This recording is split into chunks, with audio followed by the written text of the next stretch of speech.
मैं कुछ दिन पहले तक बिल्कुल प्रैक्टिसिंग मुस्लिम, अभी भी मुस्लिम ही हूँ। बल्कि ठीक। मैं इस तरह के मैंने कुछ थोड़ा बचपन में हिफ्स भी किया है। ओके। बेहतरीन तरीके से मैं फॉलो कर रहा था। मगर जी। उन लोगों के जो मैंने एतराज़ात देखे हैं वो मुझे सही लगे हैं। और मैं किन लोगों मैं वो एतराज़ात को समझता हूँ। तो इसका मतलब है मैं भी मुझे भी कोई मसला है ज़हनी, या मुझे कोई और मसला है, ने? मैंने तो तो नहीं कहा। इसलिए मुझे वो एतराज़ लगे हैं। नहीं, मैंने तो नहीं कहा कि आपको कोई ज़हनी मसला है। भाई देखिए, मैं आपको अपने बारे में एतराज़ बता किसी को भी हो सुनिए, सकते हैं, मैं ज़रूरी अपने नहीं बारे कि में उसको बताता ज़हनी हूँ। मसला।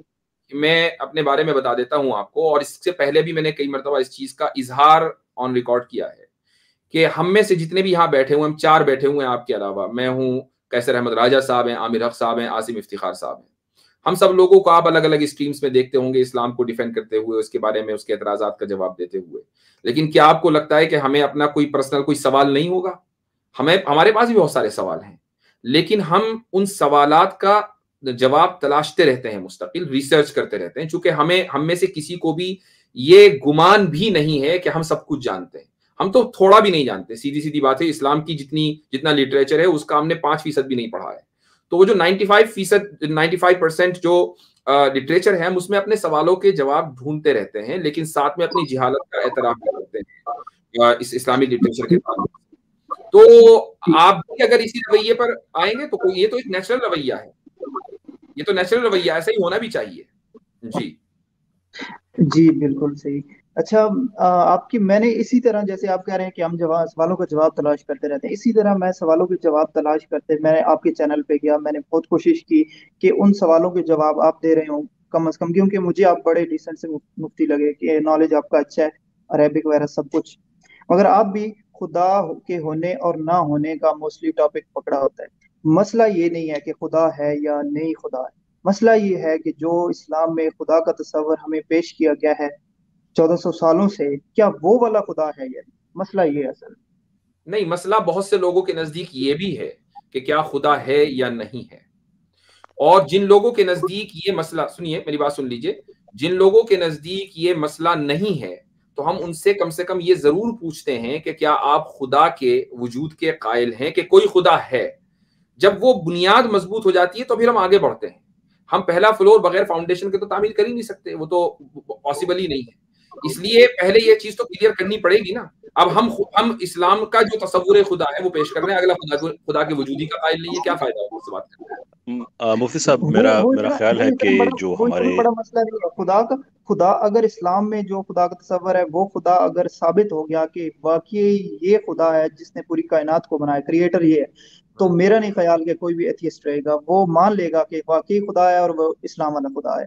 तो इसलिए ये ज्यादा वो जरूरी है अलग कि अलग हमें चीजें इस्लाम हैं, वाला लेकिन प्रूव कैसर करना। साहब कुछ कहना चाह रहे थे। जी कैसर भाई। जी, मुझे मैं ये माफ़ी चाहूँगा, आपकी गुफ्तगू में मैंने दखल दिया। मुझे ये लग रहा है कि शायद हमारे जो भाई हैं, इनका ज़ाती सवाल ये है कि खुदा पे एतराज़ शायद इनको नहीं है, लेकिन जो इस्लाम जो तस्वर देता है, शायद इनको इस पे कुछ तशकीक है। तो यूर मोस्ट वेलकम ब्रदर, आप उस पे आप नहीं बताइए नहीं, मेरे कि मेरे छोटे से छोटे छोटे दो तीन सवाल हैं, वो मैं करने आया ज़रूर अभी। ये ज़रूर। जी जी जी, ज़रूर जी जी। पूछिए। अच्छा, जितना देखते हैं हम, हदीसों को देखते हैं, तफसीरों को देखते हैं, इस्लामिक हिस्ट्री को देखते हैं, कुरान को भी इवन देखते हैं, तो हमारे हम्म। पास बहुत सारी चीजें जो हैं वो हमारे ज़हन में सवाल पैदा होते हैं। पहले ही बचपन से होते थे, मगर उस वक्त हम ये सोचते थे कि नहीं, ये हमें शैतान पैदा कर रहा है। जब हम्म। अभी जाकर ये यूट्यूब आई, इधर से देखा, तो पता चला कि नहीं, ये दूसरे ब्रदर, आप लोगों के अगर पैदा। कदा अच्छा, कदा ये कलमी की सवाल। माजरत, सवाल पे अगर आप आ जाएं, बहुत से जी, लोग और भी सवाल पे इंतजार कर रहे होते हैं, तो ठीक है। जी अच्छा, पूछिए। जो जो हमें इन चीजों में एक नबी का, हमारे प्रॉफिट मोहम्मद अच्छा, मैं जरा सल्लल्लाहु सा अलैहि आपको वसल्लम का। रोकूंगा। ये हमारे मुर्तद भाई हैं फैज आलम, मिस्टर मुर्तद ह्यूमनिस्ट, कह रहे हैं कि मैं बात नहीं करना चाहता हूँ। मैं कह रहा हूँ कि आ जाओ, खुद आ नहीं रहे, के लिए मैं बात नहीं करना चाहता हूँ। जी। चले ये चले, तो अब मसला हम पे रखा गला है, निकला। ऐसे में दजिल जी जी गो जी जी जी, अहेड। मैं फरमाइए। ये कहता हूँ कि जो ये वाले सारे मुर्तद एतराज रखते हैं कि प्रॉफिट मोहम्मद ने शादी की 9 साल की बच्ची से, इतनी ज्यादा। आपको कुरान पर, पहले कुरान पर ले लीजिए, कुरान पर आपको क्या एतराज है? अच्छा, कुरान पर। हम्म। कुरान पे बहुत सारे, मैं ये कहना चाहता हूँ कि जो प्रॉफिट मोहम्मद की या हमारे रसूल अल्लाह की जो लाइफ हमें मिलती है, जब उसमें ही कुरान एतराज आ पर जाएगा तो आपको फिर क्या तो एतराज है? कुरान पर एतराज क्या है? ठीक है। कुरान की जो वो आयत है, एक जो वो सच वाला बहुत ज्यादा बार बार पेश करता है कि उसमें नबी पाक सल्लल्लाहु अलैहि वसल्लम को औरतें रखने का कहा गया है, इतनी से शादी करने का कहा है। उससे उससे हो गया। इसके अलावा जो हजरत जैद के बारे में आयत नहीं, है उस पर क्या नबी एतराज पाक है को, भाई? उस पर हो गया, क्या हो गया, उस पर क्या एतराज है? उसमें से एतराज ये है कि उससे कुछ नाउज बिल्ला नबी पाक का किरदार जो है वो सही नहीं लगता उन आयतों से। कैसे? कैसे? अच्छा, अब मैं पहले जायद वाली से कहूँ या इस वाली आयत से कहूँ? जो आप ठीक है, पहले पहले जायद वाली, ठीक है। जी वो जैद वाली से ये है भाई, कि पहले अगर आपने खुदा ने, वो जो आपने सूरह अहज़ाब की दूसरी आयत जिक्र की है, इन्ना अहलल्ना लका ज़वाजिक अल्लाती तो जो होना, जी उसी जी का जी उसी को, चले उसी जी का कह देता हूँ। उससे क्या हमें हमें अगर एक इंसान बिल्कुल न्यूट्रल होकर उस आयत को देखे तो ये लगता है कि खुदा जो है वो एक बंदे को वो वाली चीजें अता कर रहा है जो एक आम इंसान को भी तलब होती है। जबकि एक खुदा का बनाया हुआ रसूल, पैगंबर, कायनात के क्रिएटर का, वो ऐसा होना चाहिए था कि उसमें इंसानों वाली, आम इंसानों वाली ये जो चीजें होती हैं, जरूरतें होती हैं, ये वाली होनी ही नहीं चाहिए थी। वो एक बिल्कुल सबसे अलग, जिसको ये दुनियावी हमें हवस होनी ही नहीं चाहिए थी, मतलब हवस, सेक्सुअल डिजायर्स होनी नहीं होनी चाहिए। ठीक है, ठीक है। तो यानी आपको ये लगता है कि रसूलुल्लाह सल्लल्लाहु अलैहि वसल्लम को जो ज्यादा शादियों की इजाजत दी गई है, ये गोया कि उनकी अलियाज बिल्ला दुनियावी हवस थी जिसको पूरा किया गया, राइट? जी जी बिल्कुल। ओके, ठीक है। तो इसके लिए दो बातें साबित करनी पड़ेंगी। एक तो ये साबित करना पड़ेगा कि आप सल्लल्लाहु अलैहि वसल्लम ने जितनी भी शादियां की हैं वो अपनी हवस को मिटाने के लिए शादियां की हैं, अलियाज बिल्ला। पहले तो ये साबित करना पड़ेगा। और दूसरे ये साबित करना पड़ेगा कि इस आयत के नाजिल होने के बाद आप सल्लल्लाहु अलैहि वसल्लम ने शादियां की हैं। ये दो बातें साबित करनी पड़ेंगी। क्या आप इन दोनों बातों को साबित करने के लिए तैयार हैं? मैं इस बात को साबित करने के लिए तैयार हूँ कि जब तक उनके पास ताकत नहीं आई थी, 40 साल से नहीं, पहले ये पहले ये मेरे उन्होंने सवाल शादी का नहीं जवाब की। नहीं है। मेरे सवाल का जवाब ये है कि आपने ये समझा कि अल्लाह ताला ने कोई स्पेशल फेवर किया है रसूलुल्लाह सल्लल्लाहु अलैहि वसल्लम को उनकी हवस की वजह से। तो आप क्या ये साबित कर सकते हैं कि आप सल्लल्लाहु अलैहि वसल्लम में अल-इयाज़ बिल्लाह हवस थी? एक या तो आप इसको साबित करें, पहले इसी को कर लीजिए, चलिए इसको कीजिए साबित, हवस थी। मुझे साबित करने की जरूरत ही नहीं है, मुझे जो लग रहा है सामने, मैं इतना बड़ा मुफ्ती नहीं हूँ कि मैं साबित कर सकूं, मैं सिर्फ जो मुझे आपको सामने लग रहा है। आपको इसी बुनियाद पर लग रहा होगा ना, मुफ्ती और साहब मुझे उसके एक मुकाबले जी जी, ये उस वो बुनियाद ये जी है मुझे कि मुझे एक उनका सेकंड एक देंगे। तो 11 11 या 10 या जितनी भी आपके नजदीक जितनी बीवियां हैं वो होना, ऊपर से लौंडियां होना, ऊपर ठीक से है, ठीक है, सही है। ये जी सब सारी चीजें सही लग रहा है मुझे। जी कैसर साहब। जी मैं सिर्फ एक हमारे जो भाई हैं, देखिए, अगर आप का एतराज इस चीज पे है कि उन्होंने एक आम आदमी वाली जिंदगी गुजारी, तो देखिए, हम इस चीज से कतई तौर पे नहीं कहते कि उन्होंने आम आदमी वाली जिंदगी नहीं गुजारी। इनफैक्ट अगर आप उनकी, जब जनाब जनाब रसूलुल्लाह मोहम्मद सल्लल्लाहु अलैहि वसल्लम का विसाल होने वाला था, तो एक लंबी हदीस है, उसका मफहूम मैं आप छोटा सा मैं आपके खिदमत में पेश करता हूँ, कि जिसमें उन्होंने, जनाब रसूलुल्लाह मोहम्मद सल्लल्लाहु अलैहि वसल्लम ने कहा कि अल्लाह ने अपने बंदे को ये ऑप्शन दिया हुआ था कि वो आगे की ज़िंदगी को ले और या इस ज़िंदगी को ले, तो उसने आगे की ज़िंदगी को लिया। यानी कि जनाब रसूलुल्लाह मोहम्मद सल्लल्लाहु अलैहि वसल्लम की इसकी जो इंटरप्रिटेशन है कि ऑप्शन था कि वो शाहाना नबूवत लें, जैसे जनाब सलमान अलैहिस्सलाम की थी और दाऊद अलैहिस्सलाम की थी, और बीमारी से पहले जनाब अयूब अलैहिस्सलाम के पास जो एक रईसों वाली ज़िंदगी थी वो, या वो एक आम आदमी वाली। तो उन्होंने अपनी उम्मत के लिए एक आम आदमी वाली जिंदगी कबूल की। अब अगर उस नबी को हिजरत करनी पड़ रही है, जहाद करना पड़ रहा है, दांत अपने शहीद कराने पड़ रहे हैं, शेब वाक़े अबी करने तालिब और पड़ उनके रहे साथ हैं। लोग जो हैं शेब अबी तालिब में दरख्तों के पत्ते खाने तक की नौबत आई, तो वो सब इसलिए है कि मेरे बाद को ये ना कहे कि वो तो अल्लाह के नबी थे, उनको तो सारी XYZ सहूलतें थीं, तो उसलिए वो तो कर गए। तो नहीं, उन्होंने हर वो चीज जो एक आम आदमी पे गुजर सकती है उससे बढ़ के अपनी जात पे वो बिताया। इसे कहते हैं नबी। और इसका नतीजा क्या निकला कि 23 साल में एक सिविलाइजेशन खड़ी हुई। अगर आपको नबूवत का कोई और सबूत नहीं मिलता है ना, तो पूरी तारीख इंसानी में देखने के इससे पहले ऐसा हुआ ना इससे बाद ऐसे हुआ, कि मैं कल्चरल पैराडाइम की बात नहीं कर रहा, मैं सिविलाइजेशन की बात कर रहा हूँ जिसको जी, बनने में सदियां लगती हैं। और 23 साल भी मैं मजमूई तौर पे जो कार्य रसालत है, जो कंपेन ऑफ प्रॉफिटहुड है, मैं उसकी बात कर रहा हूँ, उसमें से भी पहले आप पहले 12-13 साल तो सिर्फ और सिर्फ प्रोसिक्यूशन के, जी। लेकिन उसमें भी अच्छा, उनका किरदार शामिल था अच्छा, कि एक लोगों को चीज़ इसी में वजह कैसर साहब बहुत अच्छी बात की आपने। मैं से। हमारे ट्रुथ सीकर जो हैं उनसे ये बात कहना चाहूँगा। मैं उसी पर जो लफ्ज़ हवस उन्होंने इस्तेमाल किया उसी पर वापस जाना चाहूँगा। उन्होंने बातों-बातों में एक बात कही कि जब ताकत आ गई तो उन्होंने शादियाँ की हैं। जबकि आप सल्लल्लाहु अलैहि वसल्लम की जो शादी हज़रत आयशा रज़ियल्लाहु अन्हा से हुई है वो हिजरत से पहले हुई है और उस वक़्त तक आपके पास ताकत नहीं थी, अलग बात है कि रुखसती हिजरत के बाद हुई है, लेकिन शादी पहले हो चुकी थी। देखिए, हवस अगर खुदा न खास्ता अलियाज़ बिल्लाह सल्लल्लाहु अलैहि वसल्लम में होती तो आपकी शादियां बेवाओं से न होती। हजरत आयशा के अलावा सभी बेवाएं थी।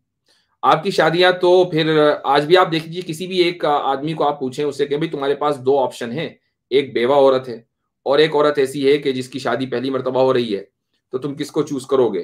तो एक ये नेचुरल चीज है, चाहे आप उसका एतराफ करें या ना करें, तो क्या आदमी उसको पसंद करेगा या चाहेगा कि उसकी शादी वहां हो जाए कि जो औरत बेवा नहीं है बल्कि पहली मर्तबा उसकी शादी हो रही है।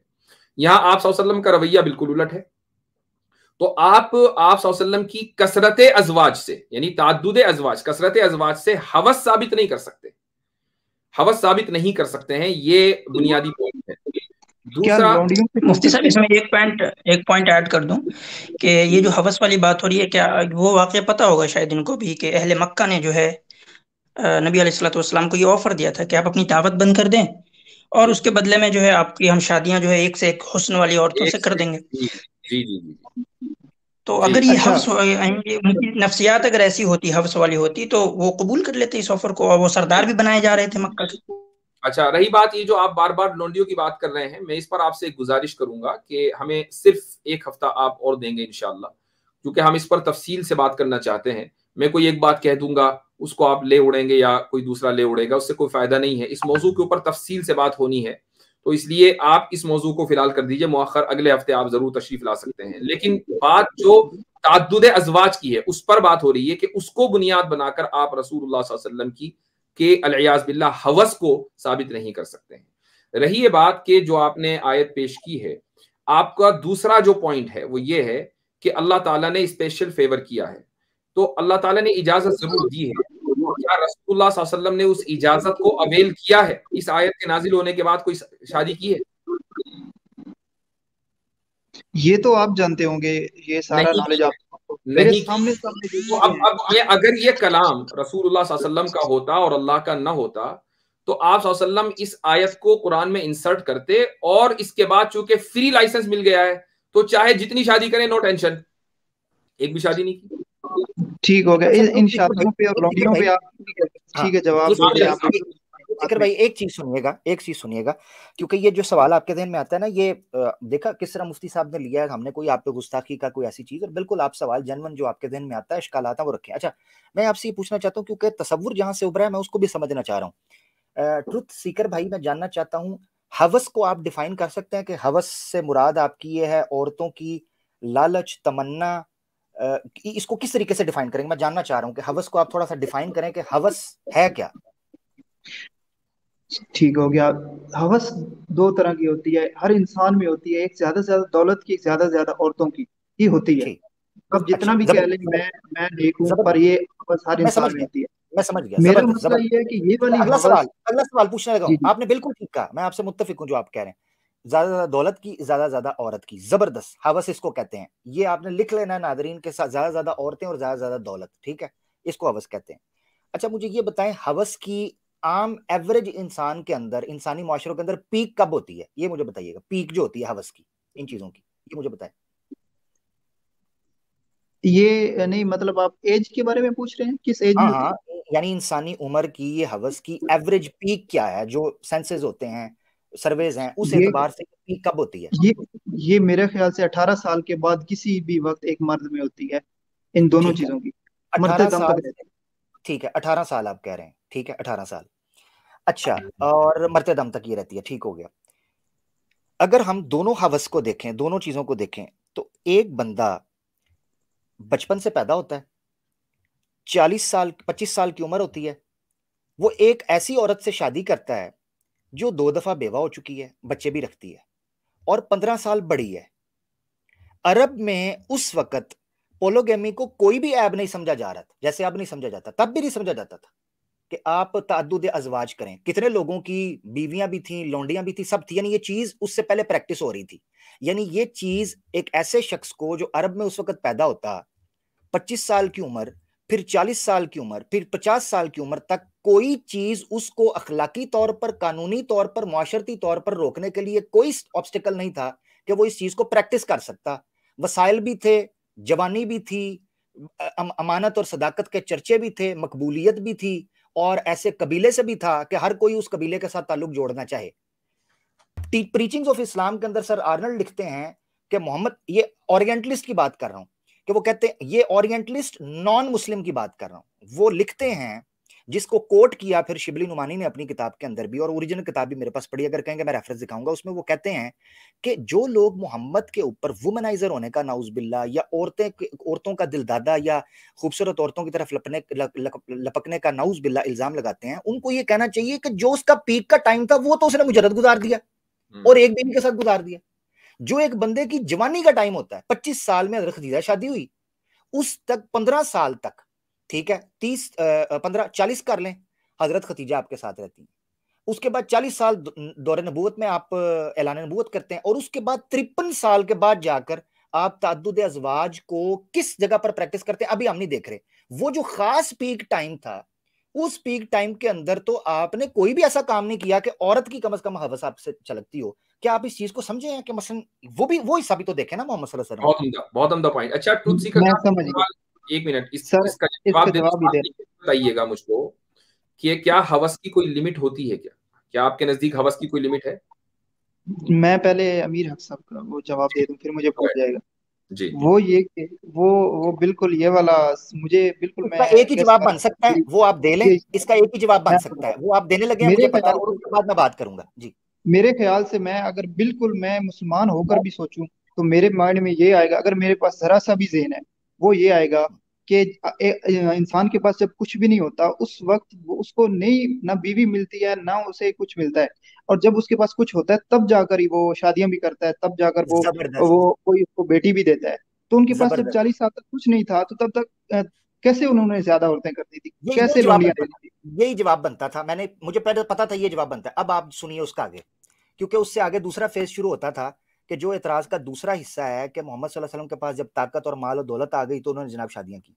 अब हम डिटेल में स्टडी कर सकते हैं, और आपने गौर करना है कि मोहम्मद सल्लल्लाहु अलैहि वसल्लम की ताकत और पावर आने के बाद भी उनके मुआशी हालात क्या थे। क्या उन औरतों को अय्याशी कराई जा रही थी? क्या उन औरतों पर माल मता निछावर किया जा रहा था? मजे की बात तो यह है कि वो बीवियां कहती हैं कि हमारे घर के अंदर तो हफ्ते हफ्ते तक चूल्हा नहीं जलता था। सूरह और अहज़ाब की उसी सूरत में जहां से ये आयत उठाई है, वहीं 2 सफ़े पीछे चले जाएं तो कुरान ये कहता है कि ये अज़वाज तो शिकायत कर रही है कि आप सल्लल्लाहु अलैहि वसल्लम उतना घर का खर्च नहीं दे पा रहे हैं जितना हमें चाहिए। एग्जैक्टली कुरान की आयत कह रही है कि बीवियों ने ये, और जो जो जो वाकया ईला है, जिसको ईला का वाकया कहते हैं, वो हुआ ही इस चीज पे है कि बीवियों ने कहा कि आप लीडर हैं, सब ठीक है, आपकी अपनी पॉलिटिकल लाइफ है, एक्टिव लाइफ है, मगर हमारे घर के अंदर तो फाके हैं। तो अल्लाह कुरान की आयत नाज़िल हुई कि अल्लाह के रसूल अपनी बीवियों से कहो, क्या दुनिया का माल चाहती हो तो मैं निछावर कर देता हूं तुम्हारे ऊपर, मगर अगर मोहम्मद रसूलुल्लाह के मिशन के साथ खड़ी होना चाहते हो तो फाके काटने पड़ेंगे। ये वो मोहम्मद था कि मदीना में पावर होने के बावजूद खंदक खोदी तो अपना कपड़ा उठाकर मार बिन यासिर को कहा, 2 पत्थर बंदे हैं अल्लाह के बंदे, 2 पत्थर बंदे हैं।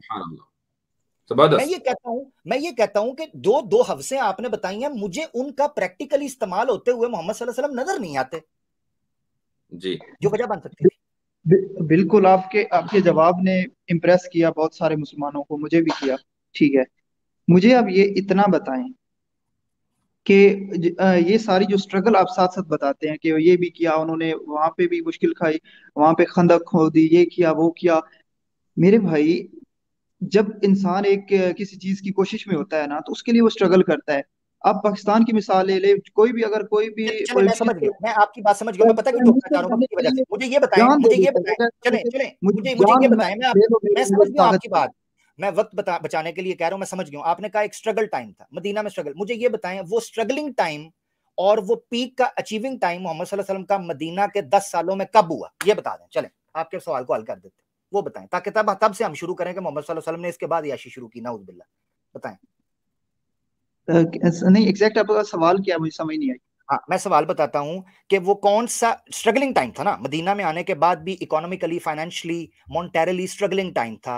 रियासत तैयार हो रही थी, मामला तय हो रहे थे जी, मोहम्मद सल्लल्लाहु अलैहि वसल्लम चीजों में मशरूफ थे, खंदक खोद रहे थे, बड़ी परेशानी थी। मुझे वो टाइम बताएं कि जब रेलें पेलें हो गई हो, वाह हो गई हो, पैसा बह रहा हो, और तब मोहम्मद सल्लल्लाहु अलैहि वसल्लम के लो जी गुच्छे खाओ, सोना पहनो, जनाब वेलवेट पहनो और सिल्क पहनो, ये मुझे जरा बताना। कौन सा टाइम? पहली बात तो ये कि इतना उनको टाइम मिला ही नहीं है जिसमें वो ये हाँ, ये आपने कहा से फिर अच्छा, अगर टाइम नहीं मिला तो फिर हवस का इतराज क्यों? सही। मैं बताता हूँ आपको। वो जब जब उनको सबसे पहले उनको ज्यादा जो थी मेरे ख्याल से वो औरतों की थी, साथ में दौलत भी। फिर सब जब वो अपना एक तो निजाम वो बना रहे पीक थे। थी। मैं आपको सारा सिनेरियो रख चुका हूं। मैं आपको कह रहा हूं, सब मेरा पूरे ब्लॉक को, इस सवाल को ना जो मैंने जवाब दिया इसको दोबारा सुनिएगा कि पीक कब से शुरू होती है। उस टाइम वो बंदा खाली रहा। आप कहें मालो दौलत आया तब, वो तो दे ही कुछ नहीं रहे, वो तो सादगी और फकर की गना की जिंदगी गुजार रहे हैं। तो मुझे समझ नहीं आ रही कि फिट कहां करना है इस हवस को, अच्छा, जिसको आप आपको ये नहीं कहते हैं, अच्छा ट्रूथ सीकर आप साहब, आप ये कह रहे हैं कि मोहम्मद सल्लल्लाहु अलैहि वसल्लम, एक मिनट, आप ये कह रहे हैं कि मोहम्मद सल्लल्लाहु अलैहि वसल्लम हमें स्ट्रगल कर रहे थे और उनको इतना टाइम नहीं मिला कि उनका स्ट्रगल खत्म हो जाता, वो सक्सेसफुल हो जाते। तो इसका मतलब ये कि स्ट्रगल के दौरान उन्होंने बहुत सारी शादियां कर ली थी, या आप ये माने कि नहीं यहाँ स्ट्रगल खत्म हो गया था, इसके बाद सारी शादियां की हैं? कुछ एक पोजीशन तो हो। मैं मैं एक एक पोजीशन ये एक बता रहा मिसाल हूँ से कि मुफ्ती आप साहब की बात में एक उनकी जुमला मैं हीरे ऐड कर दूं। हीरे जवाहरात की बात कर रहे हैं कि उनके पास नहीं आए। अरब के उस सहरा में जिस जिस हद तक उनमें पावर और दौलत और औरतें जिस हद तक हो सकती थी वो आई। अब आप ये सोच रहे हैं कि उनके पास तो भाई महल नहीं थे, वो महल उस वक्त नहीं बन सकते थे। जिस हद तक एक जा सकते थे वो गए चलें, और इसका फिर जवाब ले वापस लें, आ गए। इसका जवाब ले लें। बुखारी शरीफ के अंदर हदीस है, सुनिएगा जरा। बुखारी शरीफ के अंदर प्यारे ट्रुथ सीकर भाई हदीस है, हजरत उमर फारूक आए। यार वो लोग तिजारत करने शाम और मिस्र के सफर से जाया करते थे, उन्होंने सारी चीजें देखी थी, उनको कंस्ट्रक्शन का पता था, उनको सारा पता था कि क्या क्या चीजें उस वक्त इस्तेमाल होती हैं। नबी पाक सल्लल्लाहु ताला अलैहि वसल्लम ने वो तमाम ऐशो इशरत दानिस्ता इंटेंशनली विलिंगली छोड़ी जो उस वक्त अरब में प्रैक्टिस की जाती थी। अब हदीस सुन ले जरा। हजरत उमर फारूक दाखिल होते हैं, सीनरी खुलती है, उमर फारूक आते हैं, देखते हैं नबी पाक सल्लल्लाहु अलैहि वसल्लम खजूर के खुश्क पत्तों के तनों से बनी हुई एक जो चटाई है उस पर लेटे हैं। उस पर लेटने की वजह से ज्यादा देर तक आपकी कमर पर निशान पड़ गए। वो निशान पड़े देखे हजरत उमर फारूक की आंखों से अश्क जारी हो गए, गमजदा हुए कि हमारा नबी है, सच्चे हैं, दुनिया और आखिरत के खजाने इनके पास हैं, तो ये इतनी फकर और इतनी सादगी की जिंदगी गुजार रहे हैं। तो आके सवाल पता क्या किया, ये बुखारी शरीफ की हदीस है। आके सवाल किया कि ए अल्लाह के रसूल, क्या आप अल्लाह के सच्चे रसूल नहीं हैं? तो आपने कहा बला, मैं अल्लाह का सच्चा रसूल हूं, बिल्कुल, क्यों, क्या मसला हुआ उमर? उन्होंने कहा मैं कैसर और किसरा के लोगों को देखता हूँ, उन अंपायर्स को देखता हूँ, रेशम का कपड़ा इस्तेमाल करते हैं, सोने चांदी के बर्तनों में खाते हैं, आगे चहल पहल है। फिर वो वाकया भी मिलता है कि सहाबा होके आए वहां अपने लीडर को, चौधरी को, वो सजदा कर रहे थे। ये सारी चीजें उन्होंने देखी और नबी पाक के सामने रखी कि हम इन चीजों को क्यों नहीं कर रहे। तो अल्लाह के रसूल ने पता क्या कहा आगे? अल्लाह के रसूल ने कहा अला तुहिब्बु या उमर, क्या तू इस चीज को पसंद नहीं करता, लहुम फिद दुनिया वलना फिल आखिरा, कि उनके लिए ये सारी खुशहालियां दुनिया की एक दायमी जिंदगी के अंदर हैं, टेम्परेरी जिंदगी के अंदर, सॉरी, और हमारे लिए आखिरत की हमेशगी जिंदगी के अंदर ये चीजें होगी, इसलिए इन चीजों से खफा मत हो। इस बहुत बंदे उम्दा। को अच्छा, किस तरह और फंस एक कैसे? और हदीस मुझे याद आई है आमिर हक साहब और इसी तरह ट्रूथ सीकर साहब। रसूलुल्लाह सल्लल्लाहु अलैहि वसल्लम एक मरतबा नमाज पढ़ाने के लिए मुसल्ले पर खड़े हो चुके थे, अचानक फिर फौरन घर तशरीफ ले गए, फिर वापस आए और नमाज पढ़ाई। उसके बाद लोगों से कहा कि तुमने पूछा नहीं कि मैं क्यों गया था? तो लोगों ने हाय कहा हाय। कि तो आप ने फरमाया कि मुझे याद आया कि घर में 2 सोने की डलियां रखी हुई हैं, मुझे ये गवारा नहीं हुआ कि मैं अल्लाह के हुजूर पेश हूं और मेरे घर में सोना रखा हुआ हो। अल्लाह तो अकबर, अब अल्लाह। अगर आप वसल्लम को अलैयाज़ बिल्लाह ये हवस होती मालो मता की, तो भाई सोना घर में रखा हुआ कौन पूछ रहा है? कोई भी ना पूछता। उसको हदिया करने की, गिफ्ट करने की, डोनेट करने की कतन कोई जरूरत नहीं थी। अच्छा, खैबर के बाद तो फुतुहात खुल गई थी, फुतुहात के दरवाजे थे। अगर आप अपनी एम्पायर, पर्सनल एम्पायर खड़ी करना चाहते तो खड़ी कर सकते थे। तो मेरे भाई ट्रूथ सीकर साहब, ये असल में जो प्रॉब्लम हो रही है ना, वो यहां हो रही है कि आपने ये समझ लिया कि कसरत अजवाज अय्याशी है। यहां ये असल में प्रॉब्लम है। अगर आप इस प्रॉब्लम को सॉल्व कर लेंगे तो सारी चीजें खुद ब खुद खत्म हो जाएंगी। अच्छा, मैं इनसे और पूछना चाहता हूँ, ट्रुथ सीकर साहब सिर्फ माइक म्यूट, सॉरी, मैं आई एम रियली सॉरी, मैंने इंटरप्ट कर दिया। ट्रुथ सीकर साहब मुझे बताइए, आपकी शादी हो गई है? जरा माइक अनम्यूट करके बताइए। मैं नहीं बता सकता। अगला अच्छा, नहीं, सवाल पूछिए। चलें ठीक है, अगर आप आमिर बता भाई, मैं एक सवाल पूछना चाहता हूँ। जी। मैं ये पूछना चाहता हूँ कि ये जो यानी कि ताद्दुद अज़वाज को ये मतलब हवस या गलत समझ रहे हैं, ये रेशनल बेसिस पे समझ रहे हैं या इसका कोई कल्चरल फैक्टर है? आप कॉन्टेम्परेरी कोई रिस्पॉन्स है? जी, यानी कि इसका कोई कल्चरल फैक्टर है, आप जिस कल्चर में पले बड़े हैं वहां ये चीज गलत है, या आपने इसको अकली तौर पे, यानी कि आपके कल्चर में तो पॉलीगेमी प्रैक्टिस होती है लेकिन आपने उसको अकली तौर पे गलत समझ लिया कि नहीं भाई ये अकलन यानी कि रेशनलिटी के बेस पे ये गलत है? नहीं नहीं, मैं किसी बेस पे भी नहीं, मैं सिर्फ अपनी अकल पे, अपनी समझ की बेस पे कह रहा हूँ कि जो इंसान अल्लाह ने पैगंबर बनाकर भेजा, जो कायनात के बनाने नहीं वाले तो ने, मेरे भाई उसका तो सीकर साहब उसकी कोई उसकी बुनियाद हिदायत है। नहीं, तो आपका एक दावा हुआ कि वो ऐसा होना चाहिए, उसकी कोई ना कोई वजह तो होगी ना, उसकी कोई अकली दलील होगी, या तो आप कल्चर को बुनियाद बनाए या अकल को बुनियाद बनाए, तो वो मेरी रैशनल आर्गुमेंट होना चाहिए ना सामने। आप कोई रैशनल मेरा आर्गुमेंट। ज्यादा, मैं आपके, मैं बिल्कुल भी बाकियों की तरह नहीं हूँ कि मैं बस मैं मान गया हूँ, ठीक है। दौलत वाली आपने बात काफी की है, एक तो रेफरेंस नहीं दिया, ठीक है, फिर भी मैं मुतफिक हूँ रेफरेंस ले आपकी बात लीजिएगा, से, ठीक रेफरेंस ले लीजिएगा, रेफरेंस ले लीजिएगा, मैं हाँ, आपको बता दूंगा। ये तो आप ठीक है। मशहूर ये आप हदीस है, ये मशहूर वाकयात जो है। भी जो भी कहानी वाकया बताएं उसके साथ रेफरेंस दिया करें। दूसरा, मैं ठीक है, मैं मान लेता हूँ, ठीक है, दौलत का नहीं था उनके। अब मुझे औरतों का भी क्लियर कर दें, मेरे अच्छा, जहन से ये तो मैं गंदगी आपसे निकाल दें। अगला सवाल करने लगा हूं जो मैंने पहले किया था, क्या हवस की इंसान में कोई लिमिट होती है? किस तरह, किस लिहाज से? भाई मान लीजिए आप में या मेरे में या किसी और भी इंसान के अंदर किसी भी चीज की हवस है, हवस का क्या मतलब है? वो हवस कभी पूरी हो जाती है? कोई लिमिट है उसकी कि नहीं मुझे 100 रुपए चाहिए तो 100 रुपए मिल गए, हवस पूरी हो गई? क्या ये मतलब होता है हवस का? नहीं नहीं, हवस उसको कहते हैं कि जितना भी मिल जाए उससे ज्यादा की तलब उससे रहे कि ज्यादा मुझे चाहिए। और मिले और मिले। तो नहीं फिर नहीं, मेरी आप मेरी सल्लल्लाहु अलैहि एक वसल्लम को क्लियर लाइसेंस मिल गया था कि आप शादी करें, तो आपकी 100 200 400 500 भी हो सकती थी, कोई टेंशन तो थी नहीं। तो जितनी भी है वहां रुक क्यों गए आप सल्लल्लाहु अलैहि वसल्लम, जबकि इजाजत मिल गई थी कि शादी कर सकते थे? मुफ्ती साहब, मैं मैं आपको एक मैं नफ्सियाती इसका और एक फिलोसॉफिकल पहलू से मैं एक चीज़ में ऐड करना चाहता हूँ ताकि ये जी हमारे कैसर भाई साहब, की आप जो बहुत ना देर से मसला। कोशिश कर रहे थे, जी कैसर भाई ये ऐड कर लेने थे ट्रूथ सीकर साहब, फिर मैं आपको अलाउ करूंगा जी। देखिए, पसंदीदगी के 3 दर्जे हैं जिनमें से सबसे निचला दर्जा हवस का होता है। और हवस कहते ही किसी ऐसी चीज की तलब को है जिसके बदले में आपको कुछ भी सेक्रीफाइस ना करना पड़े, ये हवस होती है। जिसमें ये नहीं कि ऐसी पसंदीदगी जिसमें सिर्फ तलब ही तलब हो रही जो। और इसको अगर आप निकाह पे अप्लाई करते हैं तो सूरह निसा में एक आयत का दरमियानी हिस्सा है कि निकाह करो तो इफ़्फ़त के लिए, शहवत के लिए ना करो, क्योंकि शहवत और हवस वो एक ऐसी चीज होती है जिसमें आप कोई जिम्मेदारी नहीं लेते हैं, सिर्फ अपनी जरूरत पूरी करते हैं और आगे बढ़ जाते हैं। लेकिन आप निकाह करते हैं तो आप एक जिम्मेदारी लेते हैं। तो इसलिए हमें हवस का ये मानी जरूरी पता होना चाहिए ताकि बहुत गुफ्तगू उम्दा। आसान हो जाए। जी मुफ्ती साहब। जी, जी गो अहेड ट्रूथ सीकर साहब, आप अब हमें रैप अप करना है तो क्विकली रैप अप की तरफ बढ़ें जी। जी क्विकली मैं सिर्फ इतना कहना चाहता हूँ, आपने ठीक है दौलत वाली साइड पे सही कर दिया। आप सिर्फ बीवियों की साइड पे लेके चले जाते हैं कि अज़वाजात उनकी इतनी सारी थी तो इससे जी कोई मसला नहीं है, ठीक है, निकाह किया था तो क्या हुआ, ठीक है। वो मैं समझा वो देता हूँ। उनकी लोंडियां लोंडियां कितनी ज्यादा, सेक्स स्लेव्स कितनी ज्यादा, वो उनकी भी तो बात करें ना। जैद के नहीं, बारे में बात, सेक्स मारिया स्लेव्स, सफिया के बारे में सेक्स बात करें, स्लेव्स तो उन किसी भी सबको कहाँ मुसलमान जाया? की आज तक एक भी नहीं हुई है। सुन लीजिए मेरी बात, सेक्स स्लेव्स का हमारे यहाँ कॉन्सेप्ट ही नहीं है। और रही बात, मैंने कहा कि बांदियों का जो है, जिसको हम कॉन्क्यूबाइन कह लेते हैं अंग्रेजी में, इसके ताल्लुक से मैं पहले ही कह चुका हूं कि इस पर हमारी जो है अगले हफ्ते इंशाल्लाह नेक्स्ट संडे बिइज़्निल्लाह ताला हम प्लान कर रहे हैं। तो उसमें आपके सामने ये पूरी बात जो है क्लियर सामने आ जाएगी। मैं अगर एक जुमला कहूंगा वो आपके समझ में आने वाला नहीं, चूंकि एक लंबा कॉन्सेप्ट है। तो नॉट दैट कि we don't want to respond, we have a response but we need more time, तो जरा टाइम लगेगा उसमें। इसलिए हम पहले एक चीज पर, जो आपका अजवाज का मसला है ना, उसको निपटा लें। क्या अजवाज के ताल्लुक से आप मुतमईन हुए या नहीं? मेरा टोटल औरतों का है, ठीक अजवाज का ठीक, मैं सिर्फ समझ गया। एक मुफ्ती नहीं, साहब 1 मिनट दीजिएगा, पूरा मैं समझ मसला आ गई है, औरतों का। औरतों का मसला है ना, तो उसमें दो कैटेगरी हो गई ना, एक अजवाज है, गैर अजवाज है। तो अजवाज के बारे में मसला हल हो गया या नहीं हो गया? नहीं, अजवाज के बारे में भी अगर मैं सोचूं तो एक इंसान के लिए इतनी ज्यादा नहीं होनी चाहिए, अच्छा, बिल्कुल भी नहीं होनी। मुफ्ती साहब एक चीज मैं कहना चाह रहा हूँ, सिर्फ माजरत चाहता हूँ, मैं टोक रहा जी हूँ। दौलत का वो कह रहे हैं मसला हल हो गया कि उनको दौलत की हवस तो कम से कम नहीं थी। वो कह रहे हैं ये मसला हल हो गया, अल्हम्दुलिल्लाह। ठीक है ना तुरुत सिकर भाई, दौलत का मसला हल जी हो जी। गया ना जी? ठीक हो गया, गुड। अब आ जाते हैं अजवाज की तरफ। अच्छा, इंसान को जो हवस होती है, औरत की हवस, उसके पास 2 ऑप्शन रखी जाती हैं।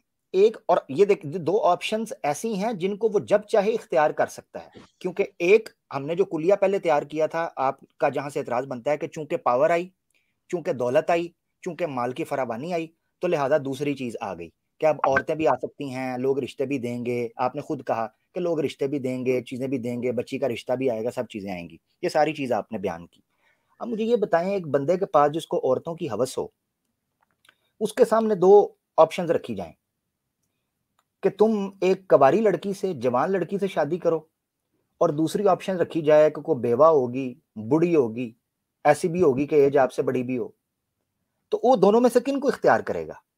आपको क्या लगता है? वो हर उम्र की लड़की, हर उम्र की औरत उसको चूज करेगा, और जो नबी पाक ने की हर उम्र की 6 साल से लेकर जबरदस्त। 40 रुक जाइए, 50 साल रुक तक जाइए, उन्होंने की। रुक जाइए, जबरदस्त। अब आपने ना इसको किसी जगह से साबित करना है कि जिस बंदे को औरत की हवस होती है, साइकोलॉजिकल स्टडी ये कहती है या सर्वेज ये कहते हैं कि जिस बंदे को औरत की हवस होती है वो हर उम्र में से 6 साल से लेकर 40 साल तक की सिलेक्ट करेगा। इसका आपने रेफरेंस देना है, क्योंकि ये एक साइकोलॉजिकल स्टडी हो सकती है हवस के हवाले से। नहीं नहीं, ठीक है, नहीं आप कहना क्या चाहते हैं कि अगर क्योंकि आपने उनको हवस मैं होती है कहना तो पता क्या फिर। चाह रहा हूं, क्योंकि आपने पहले बनाया एक टारगेट, क्योंकि आपने उस जो एक एवरेज, मैं देखें मैं कर रहा हूं एवरेज एक बंदे को क्या मसला हो सकता है कि जब उसको औरत की हवस हो तो वो क्या चाहे। एक आम बंदे से आप पूछें वो क्या चाहेगा। आपने पहले एक बनाया टारगेट कि मोहम्मद सल्लल्लाहु अलैहि वसल्लम की, चूंकि ताद्दुद अज़वाज पे एतराज कर रहा हूं, लिहाजा आपने जवाब उस तरीके का दिया कि वो 6 से शुरू होगा। मुझे बताएं कौन यहां नीचे, एक मिनट रुकिएगा, नीचे कोई ऐसा हवस का पुजारी बैठा है कोई दुनिया के अंदर जो खुल कर आपको कहे जी मैं जनाब 6 साल की कुड़ी नाल भी शादी करना चाहता हूं या बात करना चाहता हूं, वो कह सकता है ताल्लुक कायम करना चाहता है। अच्छा, वो इनके पास रेफरेंस नहीं है। ट्रूथ सीकर साहब एक बात और, नहीं नहीं, ऐसा कोई नहीं है, मैंने तो पहले ट्रूथ बताया, सीकर मैं साहब अपने एक चीज और, ज़हन से जो समझ रहा हूँ मैं आपको बता रहा हूँ, आप जो गलत मेरे एतराज। प्यारे भाई, इसका मतलब है कि आपकी हवस की जो डेफिनेशन है वो आपकी अपनी इनफरादी है, अपनी इफ्रादी है, उसके बिल्कुल। उसके आप ऊपर ये कोई हवस वाला सर्वे। भी चैप्टर ही क्लोज कर दे, मेरा माइंड ही क्लियर कर दे, सिर्फ 2 बातों का जवाब दे के, जैद वाले मामला और दूसरा मारिया कुतिया वाला, उन दोनों को अब क्लियर एक कर मिनट, दीजिए। एक मिनट अभी पहले चाहिए, ये बताए ताद्दुद अज़वाज का लास्ट जी। पॉइंट कहूंगा, चूंकि अभी ये वाली बात मुकम्मल हो जाए। ये जो आपने इतनी देर से जो हवस हवस की बात की है, वो ये कि अगर मान लें आपकी, मुझे नहीं मालूम आपकी शादी हुई नहीं, अगर आपसे कोई ये कहे, और चूंकि आप पाकिस्तानी हैं, कि भैया आप फला जगह शादी कर लो, पाकिस्तानी कौम का मसला हल हो जाएगा। आपको लगता है कि आपको, चूंकि आपको पाकिस्तान से मोहब्बत है, तो आपको शादी कर लेनी चाहिए वहां, या आप कहेंगे कि नहीं पाकिस्तान जाए भाड़ में, मैं नहीं करता? क्या क्या क्या रवैया होना चाहिए आपका? किस किस तरह से, किस लिहाज से, मतलब मैं समझ आपसे नहीं ये आया। कहूं, या कोई आपको ये कहे, कोई मतलब अथॉरिटी ये कहे कि भैया तुम फला जगह शादी कर लो, मसलन अफगानिस्तान में फला औरत से शादी कर लो, पाकिस्तान अफगानिस्तान के ताल्लुकात एकदम सही हो जाएंगे, बिल्कुल एकदम नो टेंशन, नो प्रॉब्लम वाली बात हो जाएगी, आपकी शादी के ऊपर मसला टिका हुआ है, ठीक है? तो क्या आप ये समझेंगे कि यार मैं क्या, मुझे क्या जरूरत है पाकिस्तान के हालात ठीक करने की? ठीक है, मैंने लगा लिया अपने नाम के आगे पाकिस्तानी, लेकिन मुझे कोई जरूरत नहीं पाकिस्तान के हालात सही हो। तो क्या आपका ये रवैया सही है, या आपको वहां शादी कर लेनी चाहिए? मुझे कर लेनी चाहिए, कर क्योंकि लेनी इससे चाहिए। मेरा आप उसको सल्लल्लाहु फायदा। अलैहि वसल्लम की जो शादियां हुई हैं ताद्दुद अज़वाज, उनमें अक्सर शादियां इसी उन्हीं उस तरह कबाइल में हुई हैं कि शादी के फौरन बाद सारे के सारे कबीलों से अमन कायम हो गया, जंगें खत्म हो गई और पूरे के पूरे कबीले मुसलमान हो गए। बनु मुस्तलक इसी तरीके से मुसलमान हुए जब जुवैरिया बिन्तुल हारिस की शादी हुई आप सल्लल्लाहु अलैहि वसल्लम से। तो आप जो है एक आप इस तरीके से, आप इसको एनालाइज इस तरीके से करें कि आप देखें कि आप सल्लल्लाहु अलैहि वसल्लम की यहाँ शादी हुई इस कबीले में, तो उसका क्या इम्पैक्ट पड़ा, इस औरत से शादी हुई उसका क्या इम्पैक्ट पड़ा। तो आपको खुद अंदाजा हो जाएगा कि आप सल्लल्लाहु अलैहि वसल्लम ने जो शादियां की हैं वो कौमी और मिल्ली मफाद में की हैं, जाती मफाद में नहीं की हैं। पहली बात तो ये कि एक शादी के लिए किसी 2 कबीलों का या 2 मुल्कों का मसला हल हो नहीं सकता, ये भी ऐसा ये हुआ है ना, समझ। हो नहीं सकता, आज नहीं हो सकता, ये बात बिल्कुल सही है क्योंकि हम नेशन स्टेट में रह रहे हैं। लेकिन जब कबायली निजाम था तो कबायली निजाम में यही तरीका राइज था। कबायली निजाम ये कि आपके कबीले का बंदा अगर मेरे कबीले की किसी लड़की से शादी कर ले तो आप तो हमारे दामाद हैं। और मैं आपको ये बता दूं कि आज भी हिंदुओं में, हिंदू कल्चर में, तो जैसे राजपूत होते हैं या उनके यहाँ आज भी कबायली सिस्टम है और उनके यहाँ आज भी ये रिवाज है, आज भी इसी तरीके से चल रहा है। चले चले चलें, ठीक है, मान लिया, ठीक है। ठीक है, शादियों का भी तो बोल जब दिया। ये शादियों ये का मसला हल हो गया, अब आपके 2 मसले रह गए हैं। छोटी सी बस 2 मसले वो हल कर दें तो फिर छुट्टी जी, ले 2 लें। मसले हल रह गए हैं। पहले मसले में आपका एक तो ज़ैनब रज़ी अल्लाह अन्हा से निकाह था, एक तो ये मसला रह गया, और एक हज़रत मारिया किब्तिया से। हज़रत मारिया किब्तिया का जो मसला है उसका ताल्लुक चूंकि स्लेवरी से, तो वो तो आगे डिस्कस होगा, वो आज हम नहीं करेंगे। ठीक है। हज़रत ज़ैनब रज़ी अल्लाह अन्हा से निकाह का आपका मसला, एतराज क्या है उसमें, ये बता दीजिए बस। वो मेरा एतराज ये है कि जो हमें, जो इस्लाम की जो बेसिक हिस्ट्री है ना, जो किताबें, अब जो कुछ लोगों ने लिख दिया, आप लोगों ने लिख दिया, वो नहीं नहीं, बिल्कुल मुख्तलिफ उसे छोड़िए, लोगों ने क्या लिखा है उनमें उसको से छोड़िए। अगर देखें ना, उनमें अगर देखें वाज़ेह तो अंदाज से जैसे। लिखा हुआ है, कुरान में वाज़ेह अंदाज से लिखा हुआ है कि रसूलुल्लाह सल्लल्लाहु अलैहि वसल्लम ने हज़रत ज़ैनब से निकाह कर लिया, ठीक है। अच्छा, ये भी लिखा हुआ है कि हज़रत ज़ैनब पहले उनकी शादी हज़रत ज़ैद से हुई थी, ये लिखा, कुरान को सामने रख लीजिए, उस पर बताइए आपको एतराज क्या है। मैं एतराज बताता हूँ, पहले मुझे ये जवाब दें कि की क्यों। आप ये जवाब दें, उसके बाद मैं सवाल करता हूँ कि भाई मेरा मैं मसला क्या आपसे ये पूछ रहा हूँ, आप एतराज लिखे ना, बयान करें तो मैं उसका जवाब दूंगा, उसमें आ जाएगा वो। आप मुझे वो है। एतराज अच्छा, तो बयान करें। मेरा एतराज ये है कि अपनी मुंह बोले बेटे की, जिसे बचपन से बेटा बनाकर रखा, उसकी की एक लड़की से शादी की और कुछ अरसा उसके साथ रही, उसको अपनी बहू बनाकर रखा और फिर उसके साथ शादी कर ली, और वो जो बेटा था उसकी वो माँ बन गई। मुझे ये मसला है। ये अच्छा, एक बात बताइए कि आप किसी औरत को, मसलन आप अपनी बीवी को, अगर आपकी शादी हुई, ये कहें कि तुम मेरी माँ हो, तो बीवी आपकी माँ बन जाएगी? वो मैं इस लिहाज से कह रहा हूँ कि नबी पाक ने खुद हमें मैं फरमाया कि आपसे एक मेरी सवाल कर रहा बीवियां आपकी माँ हूँ, हैं। मेरे माँ, और आपके नबी लिए पाक की आसानी ये बीवियां। होगी कि जो मैं आपसे सवाल कर रहा हूँ ना, उसमें आपके असल में उस इंटेलेक्चुअल को, रैशनैलिटी को इन्वोक करना चाहता हूँ। मैं आपसे ये पूछ रहा हूँ कि आप सल्लल्लाहु अलैहि वसल्लम की अभी बात को रखें आप साइड में, आप अगर अपनी बीवी को ये कहें कि तुम मेरी माँ हो आज से, तो क्या आपकी बीवी आपकी माँ बन जाएगी? मैं नहीं ना, मेरी वो हो ही नहीं तो सकती, सिर्फ आप एक रसूलुल्लाह आम की बात कीजिए बीवियां हो ना, सकती एक हैं। आम बात कीजिए, क्या बन जाएगी या नहीं बनेगी? नहीं नहीं, मेरी तो ना बन नहीं सकती है ना, बनेगी मैं ना, कह सकता हूँ। नहीं मगर बनेगी। रसूलुल्लाह अच्छा की सुनिए, बाकी अपनी बीवियां बात हैं मैं ना, माँ बात हैं। मुकम्मल कर लूं ना, ताकि आपके सवाल का जवाब मिल जाए, क्योंकि आई नो के ना तो मैं आपसे डिबेट कर रहा हूं, ना आप यहाँ डिबेट करने के लिए आए, हम समझने के लिए जी आए ना। जी जी जी। रसूलुल्लाह सल्लल्लाहु अलैहि वसल्लम की बैसत से पहले जो कुफ्फारे मक्का मुशरिकीन का जो कल्चर था ना, वो ये था कि अगर बीवी को माँ कह दिया तो वो माँ बन जाती थी और रिश्ता हराम हो जाता था। आपको पता है ये बात? जी पता ना भी हो, फिर भी सही है, मैं मानता हूँ, ठीक है, ठीक है, कुरान मान ने लेता इसको हूँ। जिक्र किया है। कुरान ने सूरह मुजादला में ये वाकया आया कि भाई जिनको तुम अपनी, वो जो तुम्हारी बीवियां हैं वो तुम्हारी माएँ नहीं है, महज माँ कह देने से वो तुम्हारी बीवी, तुम्हारा रिश्ता खत्म नहीं होगा, तुम्हारी माँ नहीं बनेगी। इसी तरीके से सूरह अहजाब में एक दूसरे कल्चर को खत्म किया, वो ये कि अगर कोई तुम्हारा बेटा नहीं है, तुम उसको बेटा कह दोगे, तुम्हारा बेटा नहीं बन जाएगा। वो कहते रहो उसको बेटा, वो बेटा नहीं है। बेटा वही है जो नसबी हो या रजाई हो। ये कुरान ने दोनों दोनों कॉन्सेप्ट क्लियर किए हैं। ठीक है, अब जब ये कॉन्सेप्ट क्लियर कर दिया कि महज किसी को बेटा कह देने से वो बेटा नहीं होगा, नसबी रिश्ता जरूरी है या रजाई रिश्ता जरूरी है।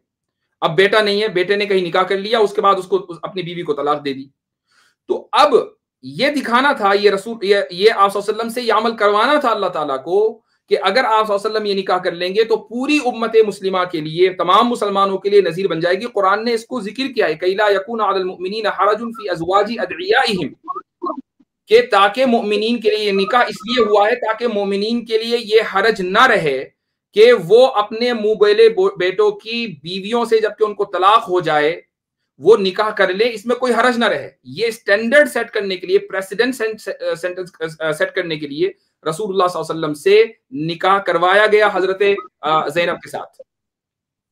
ये वजह रही, चूंकि हजरत जैद को आप कह रहे हैं ना बेटा, वो तो बेटे थे ही नहीं, कुरान तो उनको बेटा मानते ही नहीं, ना रसूलुल्लाह सल्लल्लाहु अलैहि वसल्लम बेटा मान रहे हैं।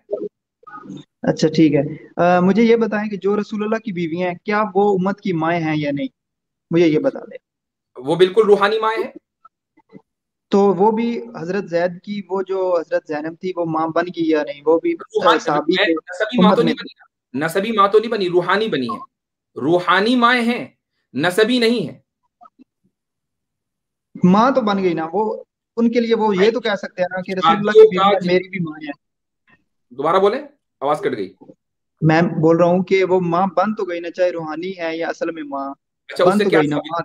अच्छा उससे आप क्या उससे कहना उस, चाह रहे हैं? उससे मैं ये कहना चाहता हूँ कि अगर अल्लाह ने, खुदा ने अगर ये वाला मसला हल करना था जो उस उन लोगों के दरमियान था कि लोग मुंह बेटे को मुंह बोला बेटा बना लेते थे, और इस चीज को खत्म करना था कि तुम लोगों का मुंह बोला बेटा नहीं हो सकता, तुम लोगों का नहीं सिर्फ नहीं, जो पैदा मैंने किया ये खुद नहीं वो बोला, बेटा है, नहीं तो नहीं नहीं वो नहीं, इस तरह आप से। मुझे गलत कोट कर रहे हैं। मैं ये नहीं कह रहा कि तुम लोगों का मुंह बोला बेटा नहीं हो सकता, मुतबन्ना हो सकता है, लेकिन मुतबन्ना का वो दर्जा नहीं होगा जो नसबी बेटे का दर्जा है, ये मैं कहना चाह रहा बिल्कुल हूँ। बिल्कुल, ये ही अल्लाह ने जब असूल वाज़ेह करना था, तो क्या अल्लाह जैसे शराब के बारे में हुक्म दे दिया सीधा कि शराब हराम है, इसी तरह से कह देता कि ये इस तरह हराम है, नहीं करना, तो प्रैक्टिकल करने की जरूरत क्या थी।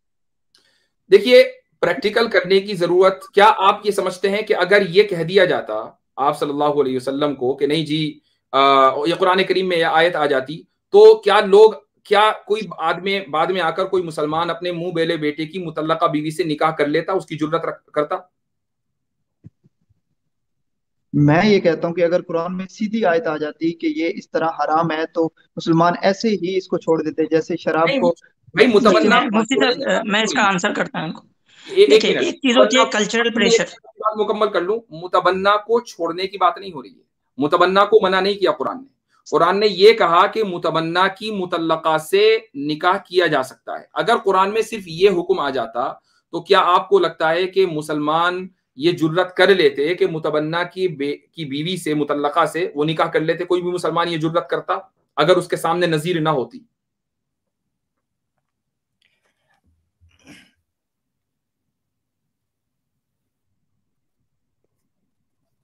ट्रुथ भाई आपसे पूछ रहे हैं वो।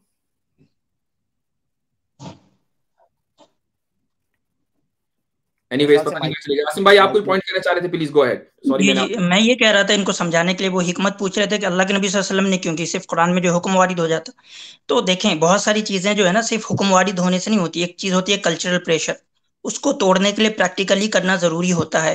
जैसे हम देख लें ना, हम इंडिया पाकिस्तान या बर्रे सगीर का हम अपना कल्चर देख लें, बहुत सारी चीजें हैं जो इस्लाम से मैच नहीं करती हैं, but we are doing due to only cultural pressure. अब देखिए, के कुरान में 4 बीवियों से शादी करने की इजाजत है। बताइए इंडिया पाकिस्तान में कितने लोग करते हैं? इंडिया में तो लोगों ने छोड़ ही दिया, कल्चरल नहीं, प्रेशर। वो मेरा म्यूट ट्रुथ था, सीकर मैंने एक भाई, बात बोली है तो वो आपके पास पहुंची नहीं है। ट्रुथ सीकर मैं भाई सिर्फ एक ये मिनट कहना दीजिएगा चाहता जरा। था, मैं समझ गया मेरा आपकी बात। सिंपल सा, एक मुझे मिनट दीजिएगा। बाकी लंबी बातों में सिंपल कह पढ़नी दिया नहीं है, जाता। सादा सी आप बात, ये कह रहे हैं ना, सादा आप ये सी कह बात। रहे हैं ना सिंपल कह दिया जाता। आप ये कह रहे हैं सिंपल कह दिया जाता, करने की जरूरत क्या थी? तो जिस करने की वजह से आज आप उलझाओ का शिकार हो रहे हैं ना, यही वजह थी। जी। आज 1400 साल बाद भी आप ये कह रहे हैं कि ओहो हो क्यों कर दिया, तो यही तो उस वक्त था। तो इसी चीज को तो नहीं तोड़ना था नहीं, जो आज एतराज है। ये इस जरा सुने आगे, ये देखें आयत सामने आपके, जरा सुनिएगा। ये देखें, यहां पर बयान हो रहा है कि तुम लोगों से डर रहे थे, यानी शर्मा रहे थे, हिचकिचा रहे थे। वल्लाहु अहक्कु अन तख्शा, अल्लाह के रसूल, जब आप अल्लाह ने आपको हुक्म दिया है या इस चीज को, इस कल्चर को तोड़ना है, तो आप क्यों परेशान हैं या क्यों इस चीज के बारे में उलझन का शिकार हैं? आगे देखें, वो जो मैंने जिसको मैंने हाईलाइट किया, जिसके तरह मुफ्ती साहब ने तवज्जो दिलाई थी, वो वजह थी इसको प्रैक्टिकल करने की। अब ये देखें, जव्वजना जव्वजना कहा लिकई ला यकूना अलल मुमिनीना हरजुन फी अजवाजी अदियाहिम। अब ये हरजुन का जो वर्ड है ना, इसको जरा गौर से सुनिएगा ट्रुथ सीकर भाई। हरजुन का वर्ड कुरान में ऐसी बहुत सी जगहों पर कॉन्टेक्स्ट में इस्तेमाल हुआ है जहां पर अरब के कल्चर और उनके ट्रेडिशन का ताल्लुक था। जैसे मनासिक के हज के बारे में बहुत सी जगह पर कहा गया इस मामले के अंदर कोई हरज नहीं, यानी जहां पर इस्लाम ने माकबल दीन इब्राहिमी की जो क्लॉजेस हैं, उसकी प्रोविजंस हैं, उनको उसी तरीके से रखा है। वहां पर कुरान ने कह दिया कि अब चूंकि इस्लाम आ गया, तो कहीं ये मत समझना कि पिछली सारी चीजें जो हैं वो तुम पर कोई वाजिब या मकरूह या कोई हरमात में आ गई हैं, बल्कि ये समझो कि तुम्हारे ऊपर इस मामले के अंदर कोई हरज नहीं होगा जो नबी पाक सल्लल्लाहु अलैहि वसल्लम से करवाया। ये प्रैक्टिकली करवाना। आपको पता है अरबों के अंदर रजाई रिश्ते और मुंह बोले रिश्ते इतनी बड़ी अहमियत थी कि वो उनको अपनी वारिस समझते थे। जी। रजाई मुंह बोले रिश्तों को। इस आयत का तर्जमा निकाल सकते हैं आप क्या, जी मैं इन्हीं दिखा देता आयत हूँ। का? हाँ मैं दिखा देता, उर्दू में देखना या इंग्लिश में? उर्दू में निकाल दो। चले मैं उर्दू में दिखा देता हूँ, उर्दू में दिखा देता हूँ ताकि आप देख लें। थैंक यू, आपने ये डिमांड और किया। ये और ट्रूथ सीकर साहब, ये तर्जुमा भी सिर्फ आपकी सहूलत के लिए है। मेरे नजदीक तर्जुमा बुनियाद नहीं है कुरान की। जी। नहीं, हमें जिनको अरबी नहीं आती उसका हाँ, मैं मतलब इसलिए नहीं कह आता, रही, किसी आपकी को अरबी सहूलत आती के लिए, आपकी सहूलत के लिए। है। जी जी। अच्छा ये है, ये देखे तर्जुमा, इसको मैं कर देता हूँ कोई फिक्स आसान ट्रांसलेशन सा बॉक्स। निकालें, और वो जलंधरी साहब की आई थिंक आसान आसान होता आसान सा, है। इसीलिए मैंने आसान दिखा। जलंधरी साहब का देखना है, जलंधरी साहब का दिखा देता हूँ, ठहरे जरा। चलिए, अब तो आ गया, टाइम जाया होता है। आमिर साहब को है, जो ये तो आसान है वो निकालें, आसान आप है। निकालें। चल चल चलें ठीक है, ये आसान है, आसान उर्दू का है। अच्छा ये है, यहां से देखें। अच्छा, तुम लोगों से डर रहे थे, हालांकि अल्लाह उसका ज्यादा हकदार है कि तुम उससे डरो। फिर जब जैद उससे नहीं अपनी हाजत पूरी कर चुका, नहीं नहीं, सुने, शुरू यानी शुरू से पूरी आयत, शुरू से जहाँ से ये बात शुरू होती है। चलें ठीक है, शुरू से पढ़ लेते हैं। यार ये क्यों आ रहा है सामने, मुझे नहीं पता ये टैबर क्यों यहाँ पर आ रहा है, इसका लाइन आप का। ए Quran.com से नबी, निकालें, वो इजीली क्लियर होता है। कोई नहीं, यहाँ पर भी है, मैंने उसको चूंकि हाईलाइट किया था इसलिए वो इशू कर रहा है। जरा सुन ले, जरा टाइम दूसरों का भी जाया हो जाएगा। ए नबी, याद करो वो मौका जब तुम उस शख्स से कह रहे थे जिस पर अल्लाह ने तुम पर, ये आप 2 लाइनें स्किप हो रही हैं, मैं इसको कर दे। जब तुम अल्लाह से कह रहे थे कि जब तुम उससे कह रहे थे कि जिस पर अल्लाह ने इनाम किया, और ए मोहम्मद आपने इनाम किया कि अमसिक अलैका ज़ौजका, कि अपनी बीवी को अपने पास रखो, वत्तक़िल्लाह, और अल्लाह से डरो, वतुख़फ़ी फ़ी नफ़्सिका मल्लाहु मुब्दीही, और तुम अपने दिल में वो बात छुपा रहे थे जिसको अल्लाह ताला खोलना चाहता था। अब आगे आ गया है। अच्छा, जी, तुम लोग छुपाए हुए थे जिसे अल्लाह खोलना चाहता था, तुम लोगों से डर रहे थे, हालांकि अल्लाह उसका ज्यादा हकदार है कि तुम उससे डरो। फिर जब जैद उससे अपनी हाजत पूरी कर चुका तो हमने उस मुतल्लका खातून यानी तलाक दे चुका, इससे मुराद ये है, और हुआ भी ऐसे ही कि तुमसे निकाह कर दिया, यानी हमने तुमसे निकाह कर दिया ताकि मोमिनों पर अपने मुंह बोले बेटों की बीवियों के मामले में कोई तंगी ना रहे, जबकि वो उनसे अपनी आदत पूरी कर चुके हों, और अल्लाह का हुक्म तो अमल में आना ही चाहिए था। ये है ये आयत, ठीक है जी। इससे मुझे जो बात समझ आई है ना, मैं आपको बताता हूँ, वो ये कि रसूल अल्लाह ने को हजरत जैद की बीवी नाउजुबिल्लाह पसंद आ गई थी, तो उसके बारे में खुदा ये कह रहा है। ये बात कहाँ लिखी है? ये बात कहाँ लिखी है? ये जो मुझे अब वो रेफरेंस नहीं पता कि कौन कहाँ पे है। मैं यहाँ आपको से बताता हूँ। यहाँ से आपको समझ आई है, आपने कहा है, यहाँ से बताएं किधर है? दिल में जो बात, दिल वाली जो बात कह रही है कि आपको जो दिल में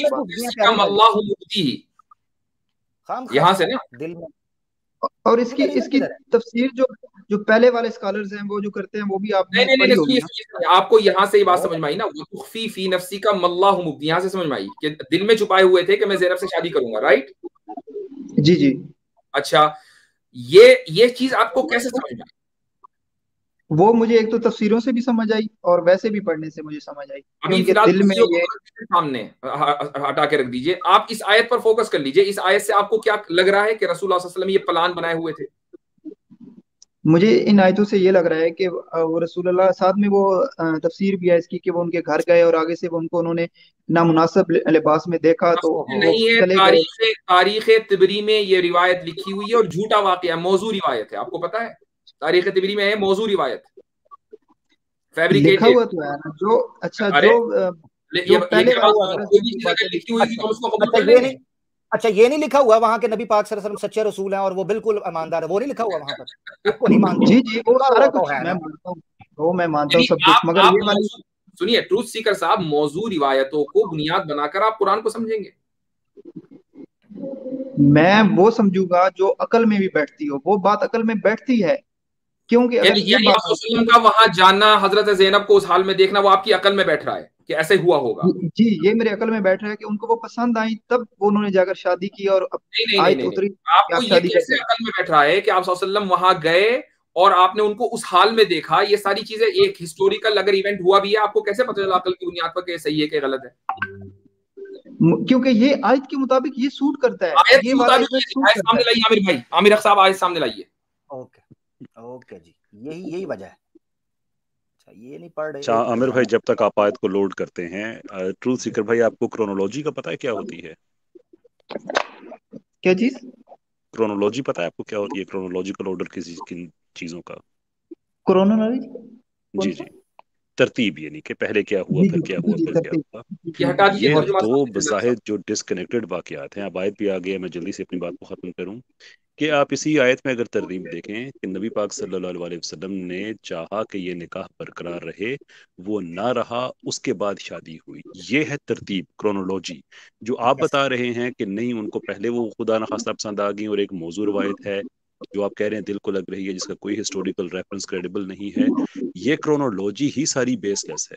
तरतीब ये है कि उनकी शादी थी, हजरत ज़ैद उसको तोड़ना चाहते थे, हजरत ज़ैनब पहले ही खुश नहीं थी, नबी पाक सल्लल्लाहु अलैहि वसल्लम ने उसको कायम रखने की कोशिश की, वो निबाह नहीं हो सका, तलाक हो गई। उसके बाद नबी पाक सल्लल्लाहु अलैहि वसल्लम ने शादी कर ली।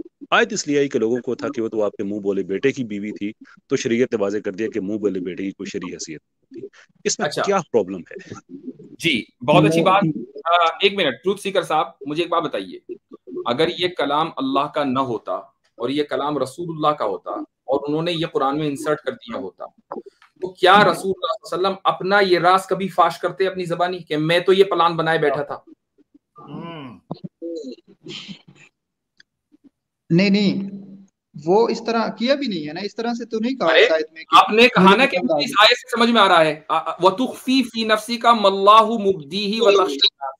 आप अपने दिल में वो बात छुपाए बैठे थे जिसको अल्लाह ताला जाहिर कर रहा है। तो अगर रसूलुल्लाह सल्लल्लाहु अलैहि वसल्लम अपने दिल में कोई बात छुपाए बैठे थे तो क्या जरूरत थी उसका इजहार करने की और खुद ही अपना राज फाश करने की सरेआम? उन्होंने ये राज तो नहीं ना फाश किया कि मैंने ऐसे जाकर देखा था उनको और फिर मुझे ये पसंद आई और मैं शादी करना अगर ये इरादा ही था, चाहता। अगर पहले से ये इरादा था कि मैं ज़ैनब से शादी करूंगा तो ये एक राज था दिल में, राइट? इसको बाद में जाहिर करने की जरूरत क्या थी कि मैं तो पहले से प्लान किए बैठा था और ये सब मैंने प्लॉट किया है, मैंने जैद को कहा कि भाई तुम रख लो, लेकिन असल में वो तो तलाक देने वाला था और मैं पहले से इरादा किए हुए था कि मैं शादी करूंगा ज़ैनब से। ये सारी बात तो उनके खिलाफ जा रही है। जी बिल्कुल, यही तो मसला है ना, उनके खिलाफ बातें जा रही हैं, तारीखों में मतलब पड़ी ये हुई हुआ कि ये उनका कलाम नहीं है। ये जिसका भी है अल्लाह का ही है, मान लो, फिर भी अल्लाह का कलाम हो गया। अच्छा, अब मैं आपको बताऊं कि वो क्या चीज छुपाए बैठे थे। वो ये खौफ था, अल्लाह ताला ने उनको पहले ही बता दिया था कि जैद अपनी बीवी ज़ैनब को तलाक देंगे और मैं आपका उनका निकाह आपसे कराऊंगा। रसूलुल्लाह सल्लल्लाहु अलैहि वसल्लम को ये डर था कि मुआशरा क्या कहेगा। अल्लाह ताला ने इस चीज को जिक्र किया है कि वतख्शन्नास, तुम लोगों से डर रहे थे कि मुआशरा क्या कहेगा, जबकि तुम्हें अल्लाह से डरना चाहिए। वल्लाहु अहक्कु अन तख्शा। अब आपको किसी दूसरी तफसीर की रिवायत की जरूरत ही नहीं, तर्जुमा ही बता रहा है कि हुआ क्या था। मैं ये कह रहा हूँ कि अल्लाह का ही तो वो बीच में डर लेकर ले आते थे कि ये आयत आ गई ऊपर से, जो उनका तो दिल भाई होता था। अगर वो आयत अगर ये आयत फैब्रिकेटेड है तो मैं इस आयत के अंदर वतुख्फी फी नफ्सी का मल्लाहु मुब्दीही व तख्शन्नास ये जुमला नहीं होना चाहिए था। नहीं होना चाहिए था। ये हजरत आयशा ने भी कहा हुआ। ऐसे भी तो नहीं ना होना चाहिए था कि ए मोहम्मद, आप जैद की बीवी से शादी कर लो, उससे तलाक दिलवा कर नहीं नहीं शादी नहीं, कर लो। देखिए ये आपने जो है एकदम पाला बदल लिया, पोल एकदम चेंज कर दिया। मुझे एक बात बताइए कि क्या ये जुमला वतुख्फी फी नफ्सी का, ये वतुख्फी से लेकर अन्नास तक, जरा हाईलाइट कर दीजिए इसको। ये जुमला क्या आपको ये नहीं बता रहा है कि ये जुमला मोहम्मद सल्लल्लाहु अलैहि वसल्लम का अपना जाती नहीं हो सकता? कोई आदमी अपना राज पब्लिक में फाश नहीं करेगा और इस तरह फाश करना कि कयामत तक के पढ़ा जाता रहे। मुझे बताइए ये जुमला क्या आपको लग रहा है कि मोहम्मद सल्लल्लाहु अलैहि वसल्लम का बनाया हुआ है? ये पूरी आयत इस जुमले की वजह से, ये जुमला तो नहीं होना चाहिए था। मैं तो कहता हूँ कि बहुत सारी चीजें जो हैं वो उनके अगेंस्ट लिखी गई हैं। ओहो, उनके जो आपने हुक्म है कहा कि देखिए बहुत सारी चीजों को आपने कहा। मेरे पास दो सवाल हैं अजवाज के मुतालिक। एक सवाल आपका क्लियर हो गया, अब आप ज़ैनब के ऊपर आ गए, हजरत ज़ैनब वाले वाक़ये पर। हजरत ज़ैनब वाले वाक़ये पर ही स्टिक रहिए ना, अब इधर उधर क्यों भागते हैं? बहुत सारी बात जब आएंगी, जब वक्त होगा। फिलहाल हम इस आयत के ऊपर बात कर रहे हैं। ये आयत आपको खुद बता रही है कि जो क्रोनोलॉजिकल ऑर्डर है, जो हमारे कैसर भाई ने जो इस टर्म इस्तेमाल की, जिससे आप वाकिफ नहीं है, वो क्या हुआ है कि अल्लाह ताला ने रसूलुल्लाह सल्लल्लाहु अलैहि वसल्लम को बताया कि ऐसा होगा और हम तुमसे निकाह कराएंगे। रसूलुल्लाह सल्लल्लाहु अलैहि वसल्लम को यह खौफ हुआ कि मैं अगर ज़ैनब से निकाह कर लूंगा तो भाई लोग क्या कहेंगे, तो आप लोगों से डर रहे थे, जबकि डरना अल्लाह ताला से चाहिए।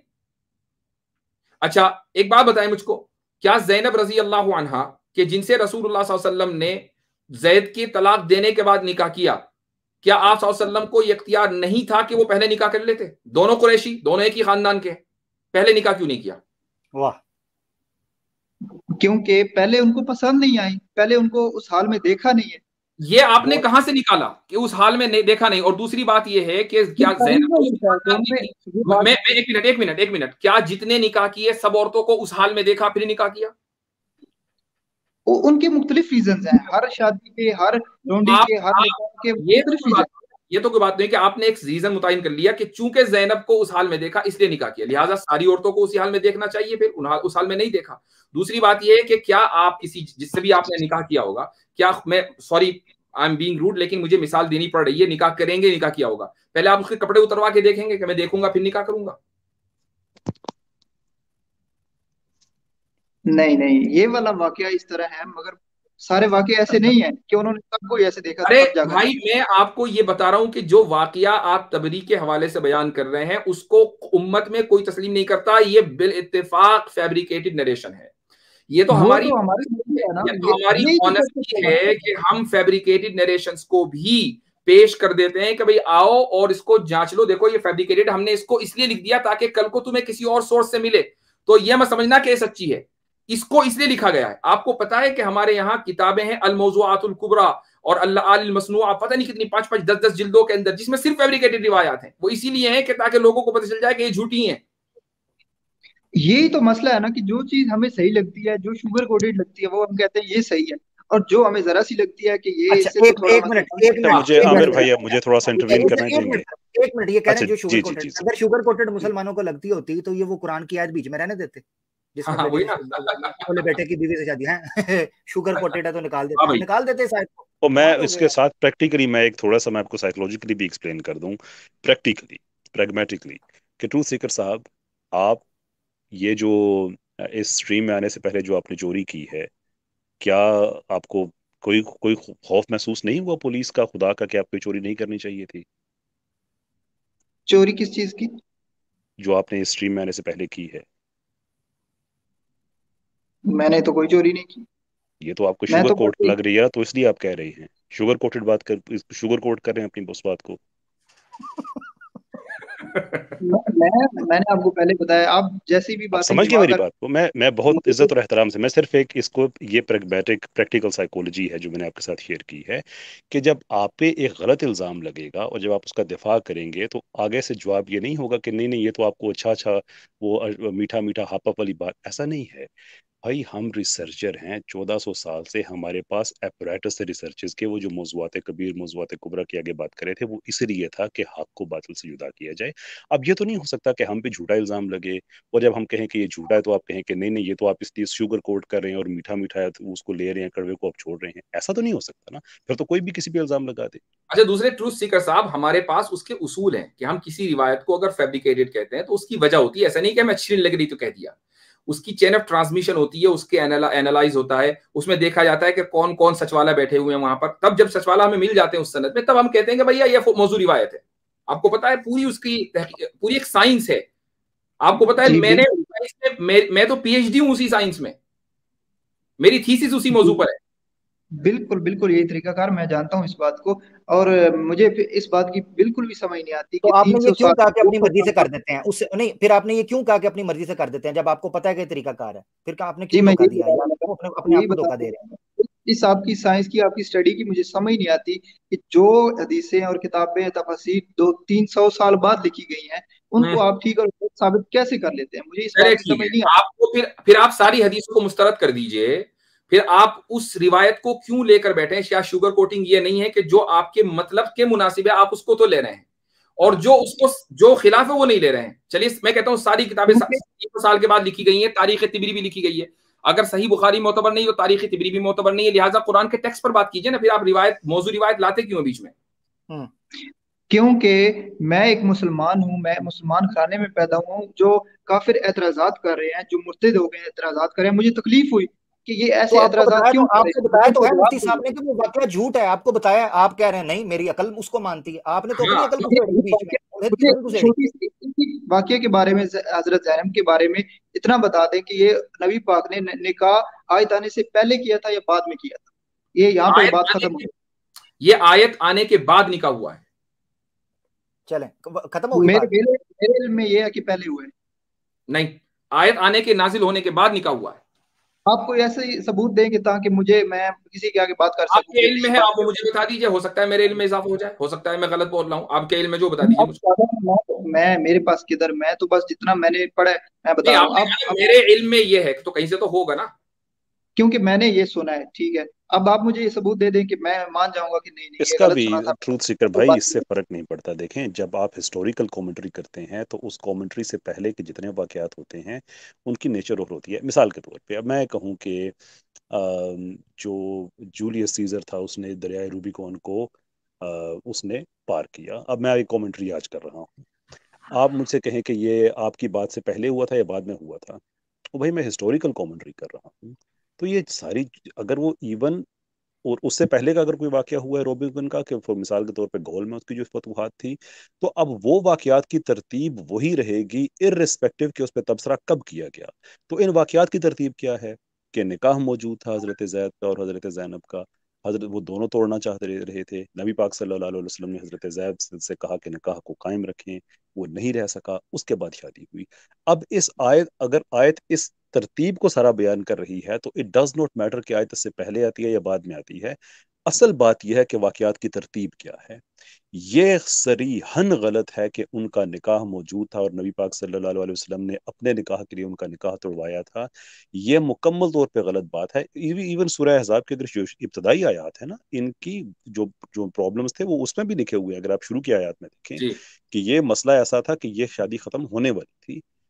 तो इस राइट। तरतीब से अगर आपको कोई एतराज है, आपके पास कोई अच्छा हिस्टोरिकल अच्छा, दूसरी एविडेंस बात है, है तो कि उस पर हम पोल बात कर इतने सकते चेंज हो चुके हैं कैसर भाई। देखिए ट्रूथ सीकर साहब, मुझे एक बात बताइए, आपको मसला रसूलुल्लाह सल्लल्लाहु अलैहि वसल्लम की अपने मुंह बोले बेटे की मुतल्लका से निकाह करने में है, या मसला ये है कि या कुछ और है?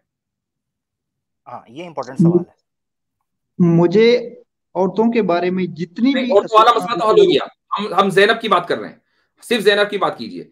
क्या आपको एतराज इस बात पर है कि रसूलुल्लाह सल्लल्लाहु अलैहि वसल्लम ने अपने मुतबन्ना की मुतल्लका से निकाह किया, इस पर एतराज है या कुछ किसी और चीज पर एतराज है?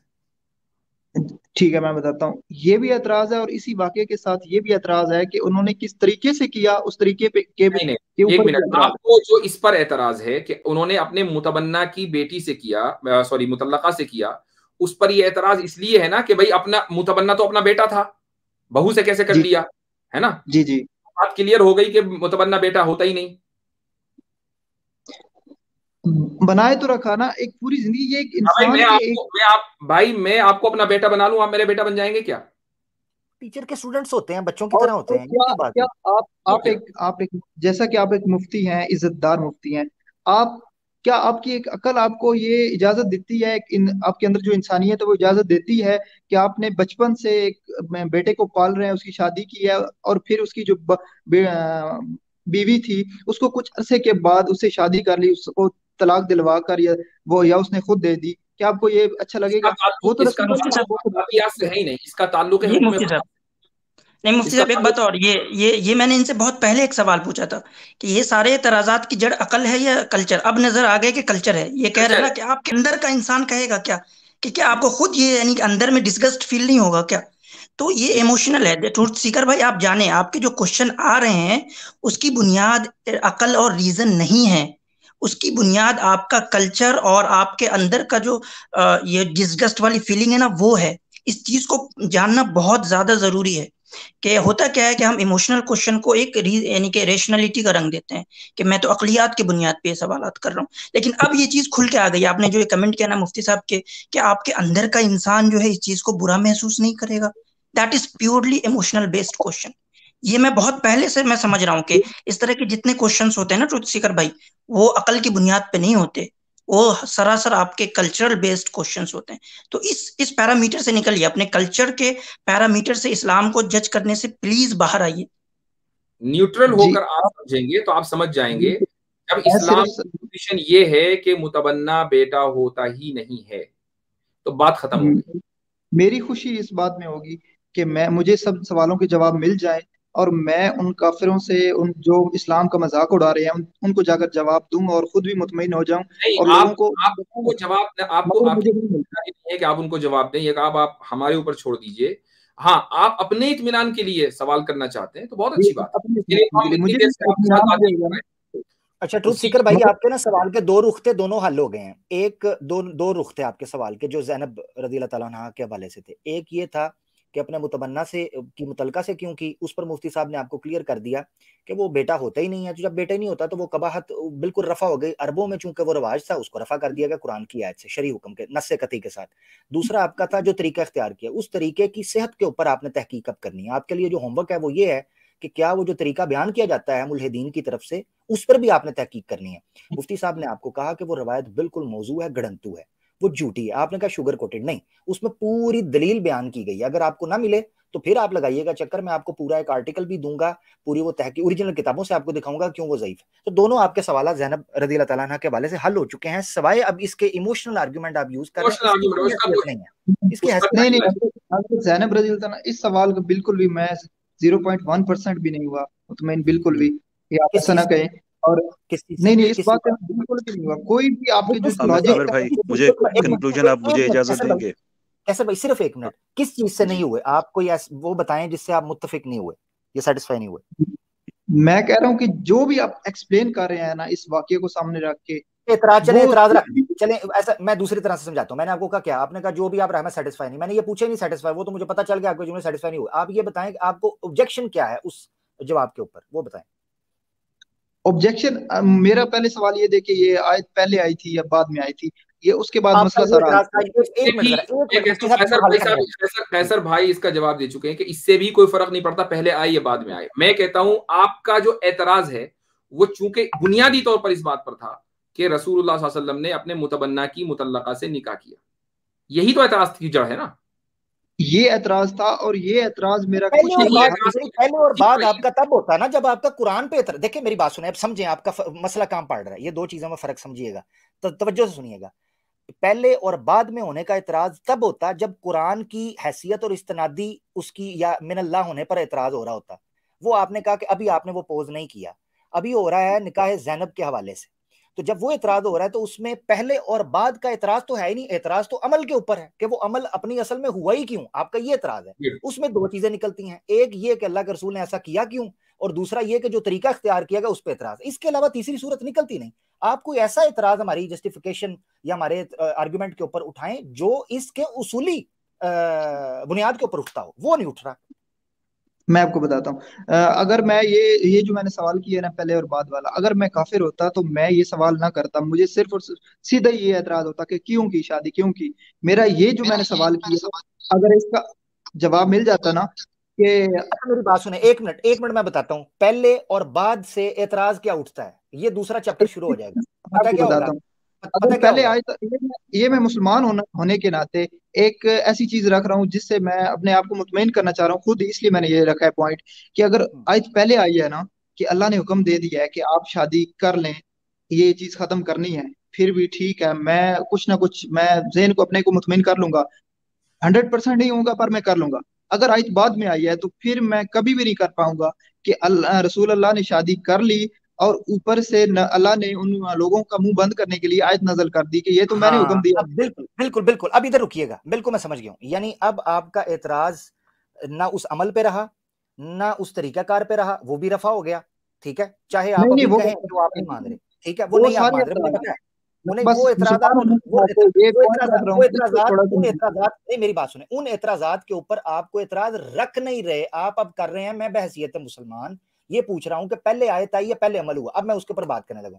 उसका मुफ्ती साहब ने देर लब जवाब दे दिया था, दोबारा आयत आपके सामने लेके आता हूँ, क्योंकि ये एतराज जो है ना, ये एतराज उठेगा कुरान की इस्तनादी हैसियत या उसकी इलाही हैसियत के ऊपर कि यह आया अल्लाह की तरफ से है या नहीं। ये जो आयत का टुकड़ा है ना, वतुख्फी फी नफ्सिक मल्लाहु मुबदीही व तख्शन नासा वल्लाहु अहक्कु अन तख्शाहु, ये आयत का टुकड़ा जो है ना, इसको कोई भी अकलमंद थोड़ा सा न्यूट्रल होकर पढ़ेगा ना, उसको पता चल जाएगा कि ये अगर नाउज़बिल्लाह उसी तरीके समझा जाए कि नबी पाक सल्लल्लाहु अलैहि वसल्लम ने शादी की, वो एक पूरा प्लान था, आपने चूंकि वो देख लिया था, जो जो सारा वो बला पूरी बुनियाद बनाते हैं, आपने वो शादी की, उसके बाद आयत आई। ये आयत तो उस सारे के सारे प्लान, अगर बिलफर्ज मान लिया जाए कि वो प्लान था, ये सारी की सारी आयत तो उस प्लान को एक्सपोज कर रही है। तो ये आयत बाद में रखने का बकायदा नुकसान हो रहा है, अगर आप ये समझे तो। मैं कह रहा हूँ कि आप मेरे सामने कोई अर्ली स्कॉलर्स की कोई भी यार तफसीर मैं रख दें कुरान जिस रख रहा हूँ, मैं, आप मेरे भाई मेरी बात आप सुने, अर्ली स्कॉलर्स को ना मैं मानूंगा ना आप मानेंगे, दूसरा बंदा को उसमें नुक्स निकाल देगा। आप बहसियत मुसलमान के तौर पर सोच रहे हैं ना, तो मुफस्सिर, मेरी बात सुने, आपने तारीख तबरी से हवाला पेश किया ना, हमने अजीज भाई, बाद वालों ने इसमें अपनी मर्जी से नहीं सब नहीं कुछ लिखा है, असल में नहीं जो नहीं समझा नहीं नहीं, बाद वालों ने नहीं किया ना, यही तो मैं बता रहा हूँ कि दूसरी तीसरी सदी के अंदर इब्नुल जौजी के जमाने के अंदर अल मौज़ूआत लिख दी गई थी। ये तीसरी चौथी सदी के इमाम है, उन्होंने उस पर तहकीक करके अस्माउ रिजाल लिख दिए थे। ये उठ सकता है ना, आप कमजोर, मैं चाह रहा हूं कि आपके पास अगर एतराज का ग्राउंड हो तो वो मजबूत हो, ना कि कमजोर। आप जब मुफस्सिरीन को घुसेड़ेंगे, कोई मुसलमान भी मुफस्सिर को रिजेक्ट कर सकता है। आप समझ क्यों नहीं रहे?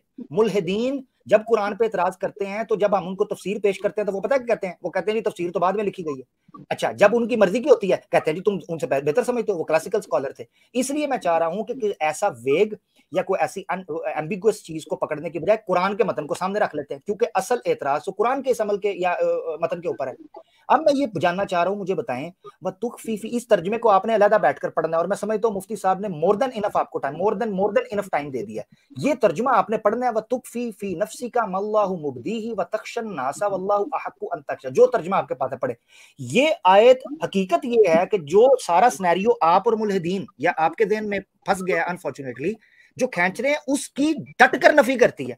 वो कहती है कि नाउज़ुबिल्लाह ये तो प्लान एक्सपोज खुद कर दिया, प्लान एक्सपोज, अगर वो माना जाए तो इसका हल क्या है फिर, अगर ये आयत बाद में भी आती है तो ये बड़ा मसला है। उनको कोई तो जवाब देना था ना भाई, मैं बिल्कुल भी इस टॉपिक पे बात दे सकते थे। आमिर भाई मेरी बैटरी बिल्कुल अब खत्म होने पे करीब आई है, मुझे मैं एक लास्ट मैं सिर्फ एक दो बातें इनसे मैं करना चाहता हूँ, मेरी बैटरी बिल्कुल अब खत्म होने सर भाई मैं बस एक मिनट दूंगा, एक मिनट।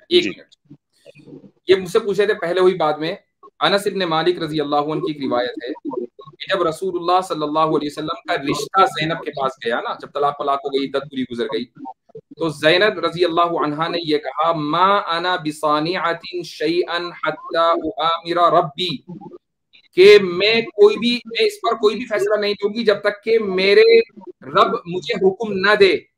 फकामत इला मस्जिदिहा, वो चली गई। वनज़ल अल कुरान, फिर कुरान करीम की आयत नाजिल हुई। वजा रसूलुल्लाह सल्लल्लाहु अलैहि वसल्लम फदखल अलैहा, फिर आप सल्लल्लाहु अलैहि वसल्लम आए और उसके बाद आप सल्लल्लाहु अलैहि वसल्लम को हैसियत शौहर के रहने लगे। तो कुरान करीम ये मसला आपका हल हो गया जी कैसर भाई। ये अनस इब्न मालिक की रिवायत है। यानी ये मैं इनसे फीडबैक ले लूं कि जी ट्रूथ सीकर साहब, आपकी जो आयत वाला था वो सवाल हल हो गया, इस पे अब तबसरा करें, फिर मैं कंक्लूजन एक दो बातें मैं आपसे करके फिर मैं इजाजत चाहूंगा। मेरी नहीं मैं कोई भी करूंगा, आपको फिर लंबे टॉपिक में फंस जाएगी। मैं बिल्कुल भी इस टॉपिक पे जरा भी मुतमईन नहीं हूँ किसी जवाब से। बस यही आपसे मैं इसी पे मैं आपसे बात खत्म करना चाहता हूँ। और जो रिवायत मैंने बयान की बाय द वे वो सही मुस्लिम में है जी। मुफ्ती साहब बस मैं एक दो मिनट में मैं कोशिश करूंगा इंशाल्लाह बात खत्म करने की। ट्रूथ सीकर भाई, जनाब जैद और जनाब ज़ैनब का आपस में निकाह मौजूद था। नबी पाक सल्लल्लाहु अलैहि वसल्लम ने उस निकाह को जाने की कोशिश की, वो निकाह टूट गया। उसके बाद जनाब रसूलुल्लाह सल्लल्लाहु अलैहि वसल्लम ने उससे शादी कर ली। ये तरतीब आपके जहन में क्लियर है? ये तरतीब नेक्स्ट जब आपकी स्ट्रीम होगी ना, मैं आऊंगा, मैं आपको पूरा वाकया बताऊंगा कि ये कैसे उन्होंने उनका निकाह बचाने की कोशिश की, मसला क्या बना था। सुने, मसला क्या बना था कि हजरत ज़ैद और हजरत ज़ैनब का आपस में मसला बना था। वो बात क्या थी वो भी मैं आपके सामने रखूंगा कि बात क्या थी कि क्यों आपस में हमारी तारीख है ना, हमारी तारीख है, मुझे पता है, दोनों के मसाइल का मुझे पता है, हम सबको पता है। मैं सिर्फ इसलिए, तो मुझे आपका जो रवैया है ना वो बड़ा अच्छा लगा है। मुझे उस आदमी से बड़ी तकलीफ होती है जो कहता है कि मैंने फलां मुल्हिद को सुना और इस्लाम छोड़ दिया। आपने फलां मुल्हिद को सुना और आप मुसलमानों को चैनल पे आए और आपने चैलेंज किया, ऐसे लोग हमें अच्छे लगते हैं। इसलिए कि तशकीक से वो हमें डर लगता है ना कि कोई आदमी ऐसा ना हो कि जो तशकीक से आगे चला जाए और हमें पता ना चले, तो फिर वो हमें डर लगता है उससे। आपने अच्छा किया, नहीं, मैं आखिरी हद तक जाऊंगा कि मैं बच जाऊं, मैं इस्लाम में रहूं। इसी चीज को सामने रखते हुए अल्लाह ताला आपको इसका अजर दे। इसी चीज को सामने रखते हुए ये तरतीब आपके जहन में क्लियर है कुरान की रूह से? कौन सी तरतीब? कि उनका निकाह मौजूद था। सूरह अल-अहज़ाब आयत 37 का आगाज यहाँ से होता है कि वो शख्स इस पे अल्लाह ने एहसान किया, अल्लाह के रसूल ने एहसान किया, और जनाब सल्लल्लाहु अलैहि वसल्लम ने ये कहा कि निकाह को कायम रखो। ये निकाह मौजूद था। उसके बाद फिर वो निकाह मौजूद ना रह सका, तलाक हो गई, और फिर उसके बाद जनाब सल्लल्लाहु अलैहि वसल्लम ने निकाह कर लिया। ये तरतीब ठीक है आपके जहन में क्लियर है? मेरे जहन में जो है ना वो ये तरतीब है, और जो मुझे पता है कि उनका निकाह सही चल रहा था। जब रसूलुल्लाह ने उन पे नजर पड़ी तो ये मसला पैदा हुआ। तो हजरत मुफ्ती साहब से सिर्फ मुझे एक लम्हा दीजिएगा। अगर ये वाकया कंफर्म हो जाता है कि ये गलत है तो उसके बाद आपके जहन का इबहम दूर हो जाएगा? अगर ये वाकया अर्ली स्कॉलर्स ने लिखा हुआ है, चाहे तारीख तबरी में या किसी जगह पे भी लिखा हुआ है, मैं इसको मानूंगा, चाहे आप लोग जितना भी कह लोगे ये गलत है, मैं मानूंगा। क्योंकि उन्होंने फिर हमें कोई फायदा है। देखें, फिर हमें कोई हमारे जहन में ना, फिर हमारे जहन में कम से कम ये कोई कैसे कहते हैं रिग्रेट नहीं रहेगा कि हमने अपनी तरफ से पूरी कोशिश नहीं की। फिर आप जाने अल्लाह जाने। अगर अच्छा, हम उसी वक्त के ना, उसी टाइम के जो स्कॉलर है कोई इसके अगेंस्ट कर दे वो मैं मान जाऊंगा, ठीक है। उसी वक्त की जो कह दे कि नहीं ये नहीं बात, ये ऐसे इस वक्त के वो वक्त भी बता दीजिए ताकि हम क्लियर हो जाएं। जब जब जिस वक्त में किसी स्कॉलर ने वो वाकया लिखा हुआ है कि ये वजह थी कि हजरत जैनब और हजरत जैद जो है आपस में उनकी इख्लाफात पैदा हो गए, और फिर जी जी। उनकी तलाक हो गई, और फिर रसूल अल्लाह ने निकाह किया, और उसके बाद आयत नाज़िल हुई कि आपने ये ऐसे किया है, ये जो अभी आयत पेश कर रहे थे, ये यानी वाला। जो इसके अगेंस्ट कुरान अगर कुछ आप ये लिखा कह गया है रहे तो हैं मुझे। कि जो अल्लाह का कलाम है, आपको उसी की तस्दीक किसी इंसान से मिल जाए तो आप उसको मान लेंगे? क्योंकि अल्लाह के कलाम की तस्दीक हमें मिलती जाकर हदीसों और तफसीरों से है। मैं उसके आप बगैर सिर्फ इसीलिए कुरान को पूछ रहा हूँ, देखा, और आप मेरी खुद सिर्फ कहते दो हैं कि परसेंट बैटरी कुरान जो रह है ना गई वो। है, इसलिए मैं आपसे जी जल्दी जल्दी में बातें कर रहा हूँ कि अगर आपको ये तस्दीक किसी इंसान से मिल जाती है, किसी तफसीर में लिखी हुई है कि यही वाकया था, निकाह मौजूद था, नबी पाक सल्लल्लाहु अलैहि वसल्लम ने निकाह बचाने की कोशिश की, नहीं बच सका, तलाक हो गई, उसके बाद नबी पाक सल्लल्लाहु अलैहि वसल्लम ने शादी कर ली, अगर ये आपको तफसीर में बात मिल जाती है तो फिर आपका इब्हाम दूर हो जाए। बिल्कुल, मैं दोनों वाक्यों को देखूंगा, और ठीक है। दोनों जिन्होंने लिखा होगा उसमें से फिर मैं अपना जहन लगाऊंगा कि कौन सा वाकया सही सूट कर रहा है, नहीं कौन नहीं सा नहीं नहीं, मानना एक मिनट, चाहिए। एक मिनट, आप नहीं अपना ठीक जहन है, वो नहीं तो लगाएंगे, आप उसूल को सामने रखेंगे। जहन को लगाने का क्या मतलब है? नहीं नहीं, सही है, ठीक है मुफ्ती साहब, ठीक है, नहीं, इनको अपना जहन जहन भी तो लगाने दे, लगाना है दैट्स ना, फाइन, वो इंसान है, देखना, अल्लाह ने ठीक है, कहा है ठीक कि ठीक। सोचो समझो, तो हमने नहीं जहन भी बिल्कुल तो ठीक लगाना है भाई, बिल्कुल सोचो, आप बिल्कुल लगाएं सोचें, आप जहन। जरूर समझे, कोई अपना जहन लगाइएगा, कोई एतराज नहीं, हम आपको मशवरा देंगे कि उस पे लिए एक असूल जो है वो मुतय्यन किया जाए। तो आप पढ़े लिखे आदमी लग रहे हैं, हम वेरी श्योर कि आप जब अपना जहन लगाएंगे तो किसी न किसी असूल के तहत ही लगाएंगे। लेकिन ये जो दो चीजें हैं, नंबर एक ये कि ये तारीख तबरी वाला वाकया अगर आपको कन्फर्म हो जाता है कि ये गलत है, और आपको ये कन्फर्म हो जाता है कि जो तरतीब हमने बताई है वो यही थी कि निकाह था, फिर वो टूटा, फिर उसके बाद नबी पाक सल्लल्लाहु अलैहि वसल्लम ने शादी की, और जब निकाह मौजूद था तो उसको टूटने से पहले बचाने की कोशिश भी की, ये भी आपको तफसीर में मिल जाता है, ये दोनों इब्हाम आपके क्लियर हो जाते हैं, तो इस सारे वाक़े से आपका जहन क्लियर हो जाएगा, फिर जी जी, बिल्कुल हो जाएगा। बात खत्म हो गई। मेरे आमिर भाई, मेरी अब बैटरी बिल्कुल खत्म होने वाली, काइंडली अपना ईमेल एड्रेस प्राइवेट चैट में छोड़ दीजिएगा। आप एक आमिर भाई को ईमेल शूट कर दीजिए, और इंशाल्लाह अज़ीज़ इससे फिर मुफ्ती साहब, आमिर भाई, मैं बहुत बहुत अपना शुक्रिया आसिम मिस्टर साहब, नहीं, हम आपसे आप इंफॉर्मेशन एक दे मिनट, देंगे इस आपको। नहीं नहीं, आप इस वाकये एक के मिनट, बारे में अभी मुफ्ती साहब। सीकर साहब, अब मैं आपको एक हवाला देने चला हूँ, इमाम कुर्तुबी, कुर्तुबी का नाम सुना है आपने? जी जी, सुना हो। अच्छा, कौन है, फकी हैं या नहवी हैं, कौन है? नहीं, ये मुझे इतनी डिटेल में नहीं पता। तो आपको मालूम होना चाहिए, मुफस्सिर हैं। अलजाम जी अहकाम जी। कुरान की किताब है। वो लिखते हैं कि बाज रिवायतों में जो आता है कि रसूलुल्लाह सल्लल्लाहु अलैहि वसल्लम को हजरत ज़ैनब पसंद आ गई थी, और बाज पागलों ने, वरुब्बमा अतलका बादुल मजानी लफ्ज़ इश्क, के बाज अहमकों ने लफ्ज़ इश्क भी इस्तेमाल कर लिया। फहाजा इन्नमा यस्तुरु अन जाहिलिन बिइस्मति नबी सल्लल्लाहु अलैहि वसल्लम अन मिस्लि हाजा औ मुस्तखफ़िन बिहुर्मतिही। ये चीज वही कह सकता है जो रसूलुल्लाह सल्लल्लाहु अलैहि वसल्लम की इस्मत से वाकिफ न हो, या आप सल्लल्लाहु अलैहि वसल्लम की शान में ब्लास्फेमी कर रहा हो। ये कौन है? अर्ली स्कॉलर्स है। देखिए, मैंने तो नहीं कहा, कैटेगोरिकली उन्होंने सारी इस तरह की रिवायत को मुस्तरद कर दिया।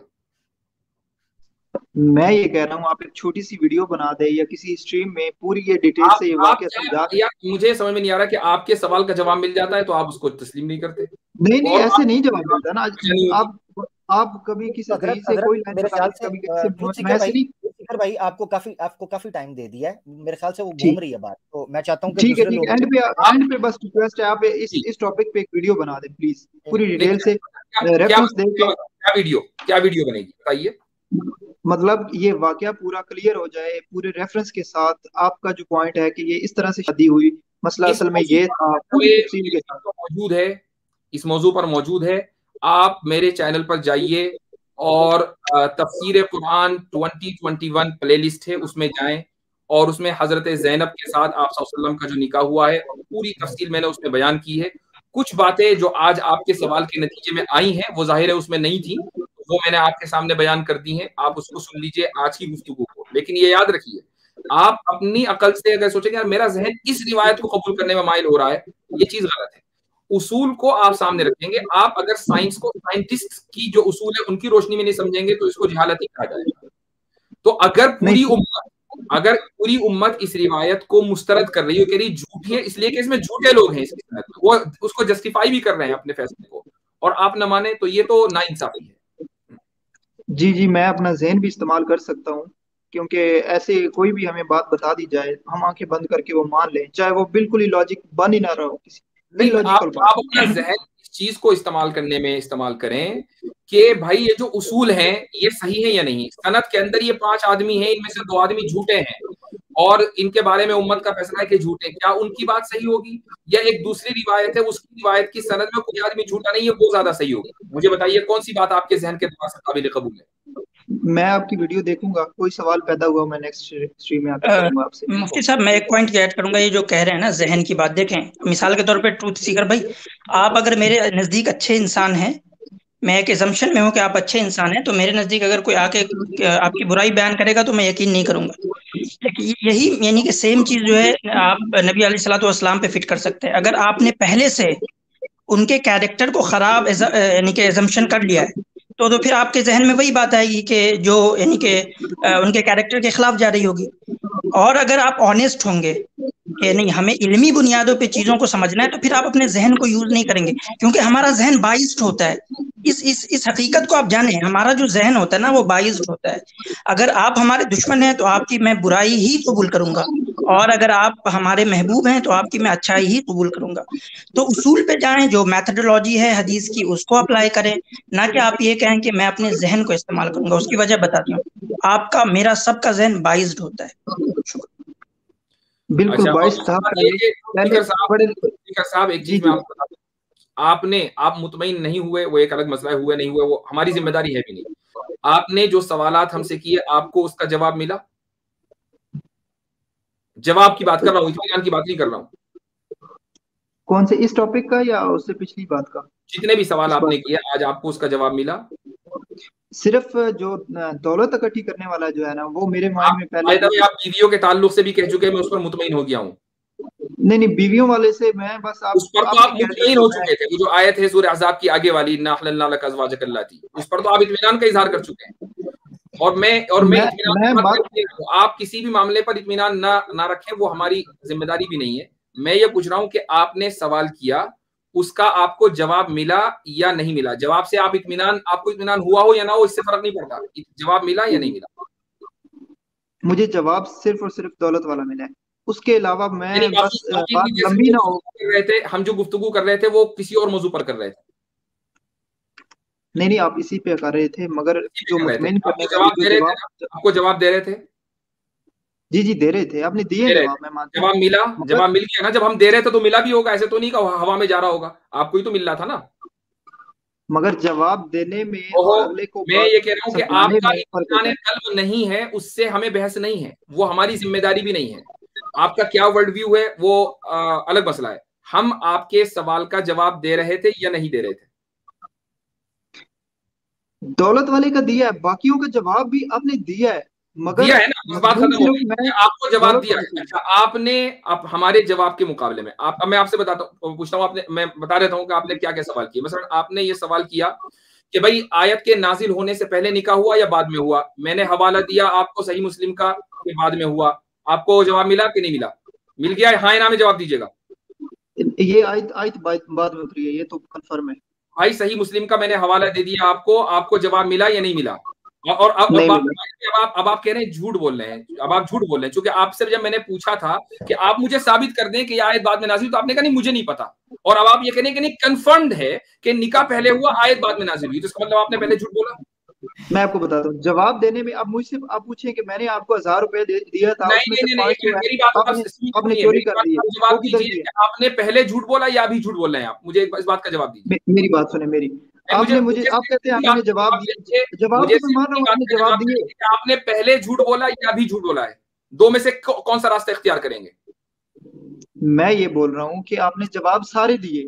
अरे भाई मैंने अभी मैं मान लेता हूँ थोड़ी देर के लिए मैंने एक भी जवाब नहीं दिया। आपने अभी बोला थोड़ी देर पहले कि मुझे नहीं मालूम कि आप सल्लल्लाहु अलैहि वसल्लम का निकाह पहले हुआ या बाद में हुआ आयत के, और अभी आप कह रहे हैं कि कंफर्म्ड पहले हुआ आयत बाद में नाजिल हुई। झूठ कौन सा? ये वाला जुमला झूठ है या वो वाला जुमला झूठ है? मुझे एक बात बताइए। क्योंकि उस आयत से भी और हर एक चीज से ये समझ लग रही है कि आप कौन सी बात पर इस वक्त टिके हुए हैं, इस वाली बात पर या उस वाली बात पर? कौन सी बात आपकी हम माने? अब आप जो एतराज कर रहे हैं, जो बातें रख रहे हैं, इनका कोई वैसे मकसद नहीं बनता। मैं सिर्फ आपसे सीखने पूछ रहा हूं ना। नहीं देखिए, इससे आपकी ऑनेस्टी पता चल रही है कि आप ये जो बनकर आए ना, you are not a truth seeker. मैं ये बात ये मैं साबित करना चाह रहा हूँ। मुझे आप अगर वाकई आप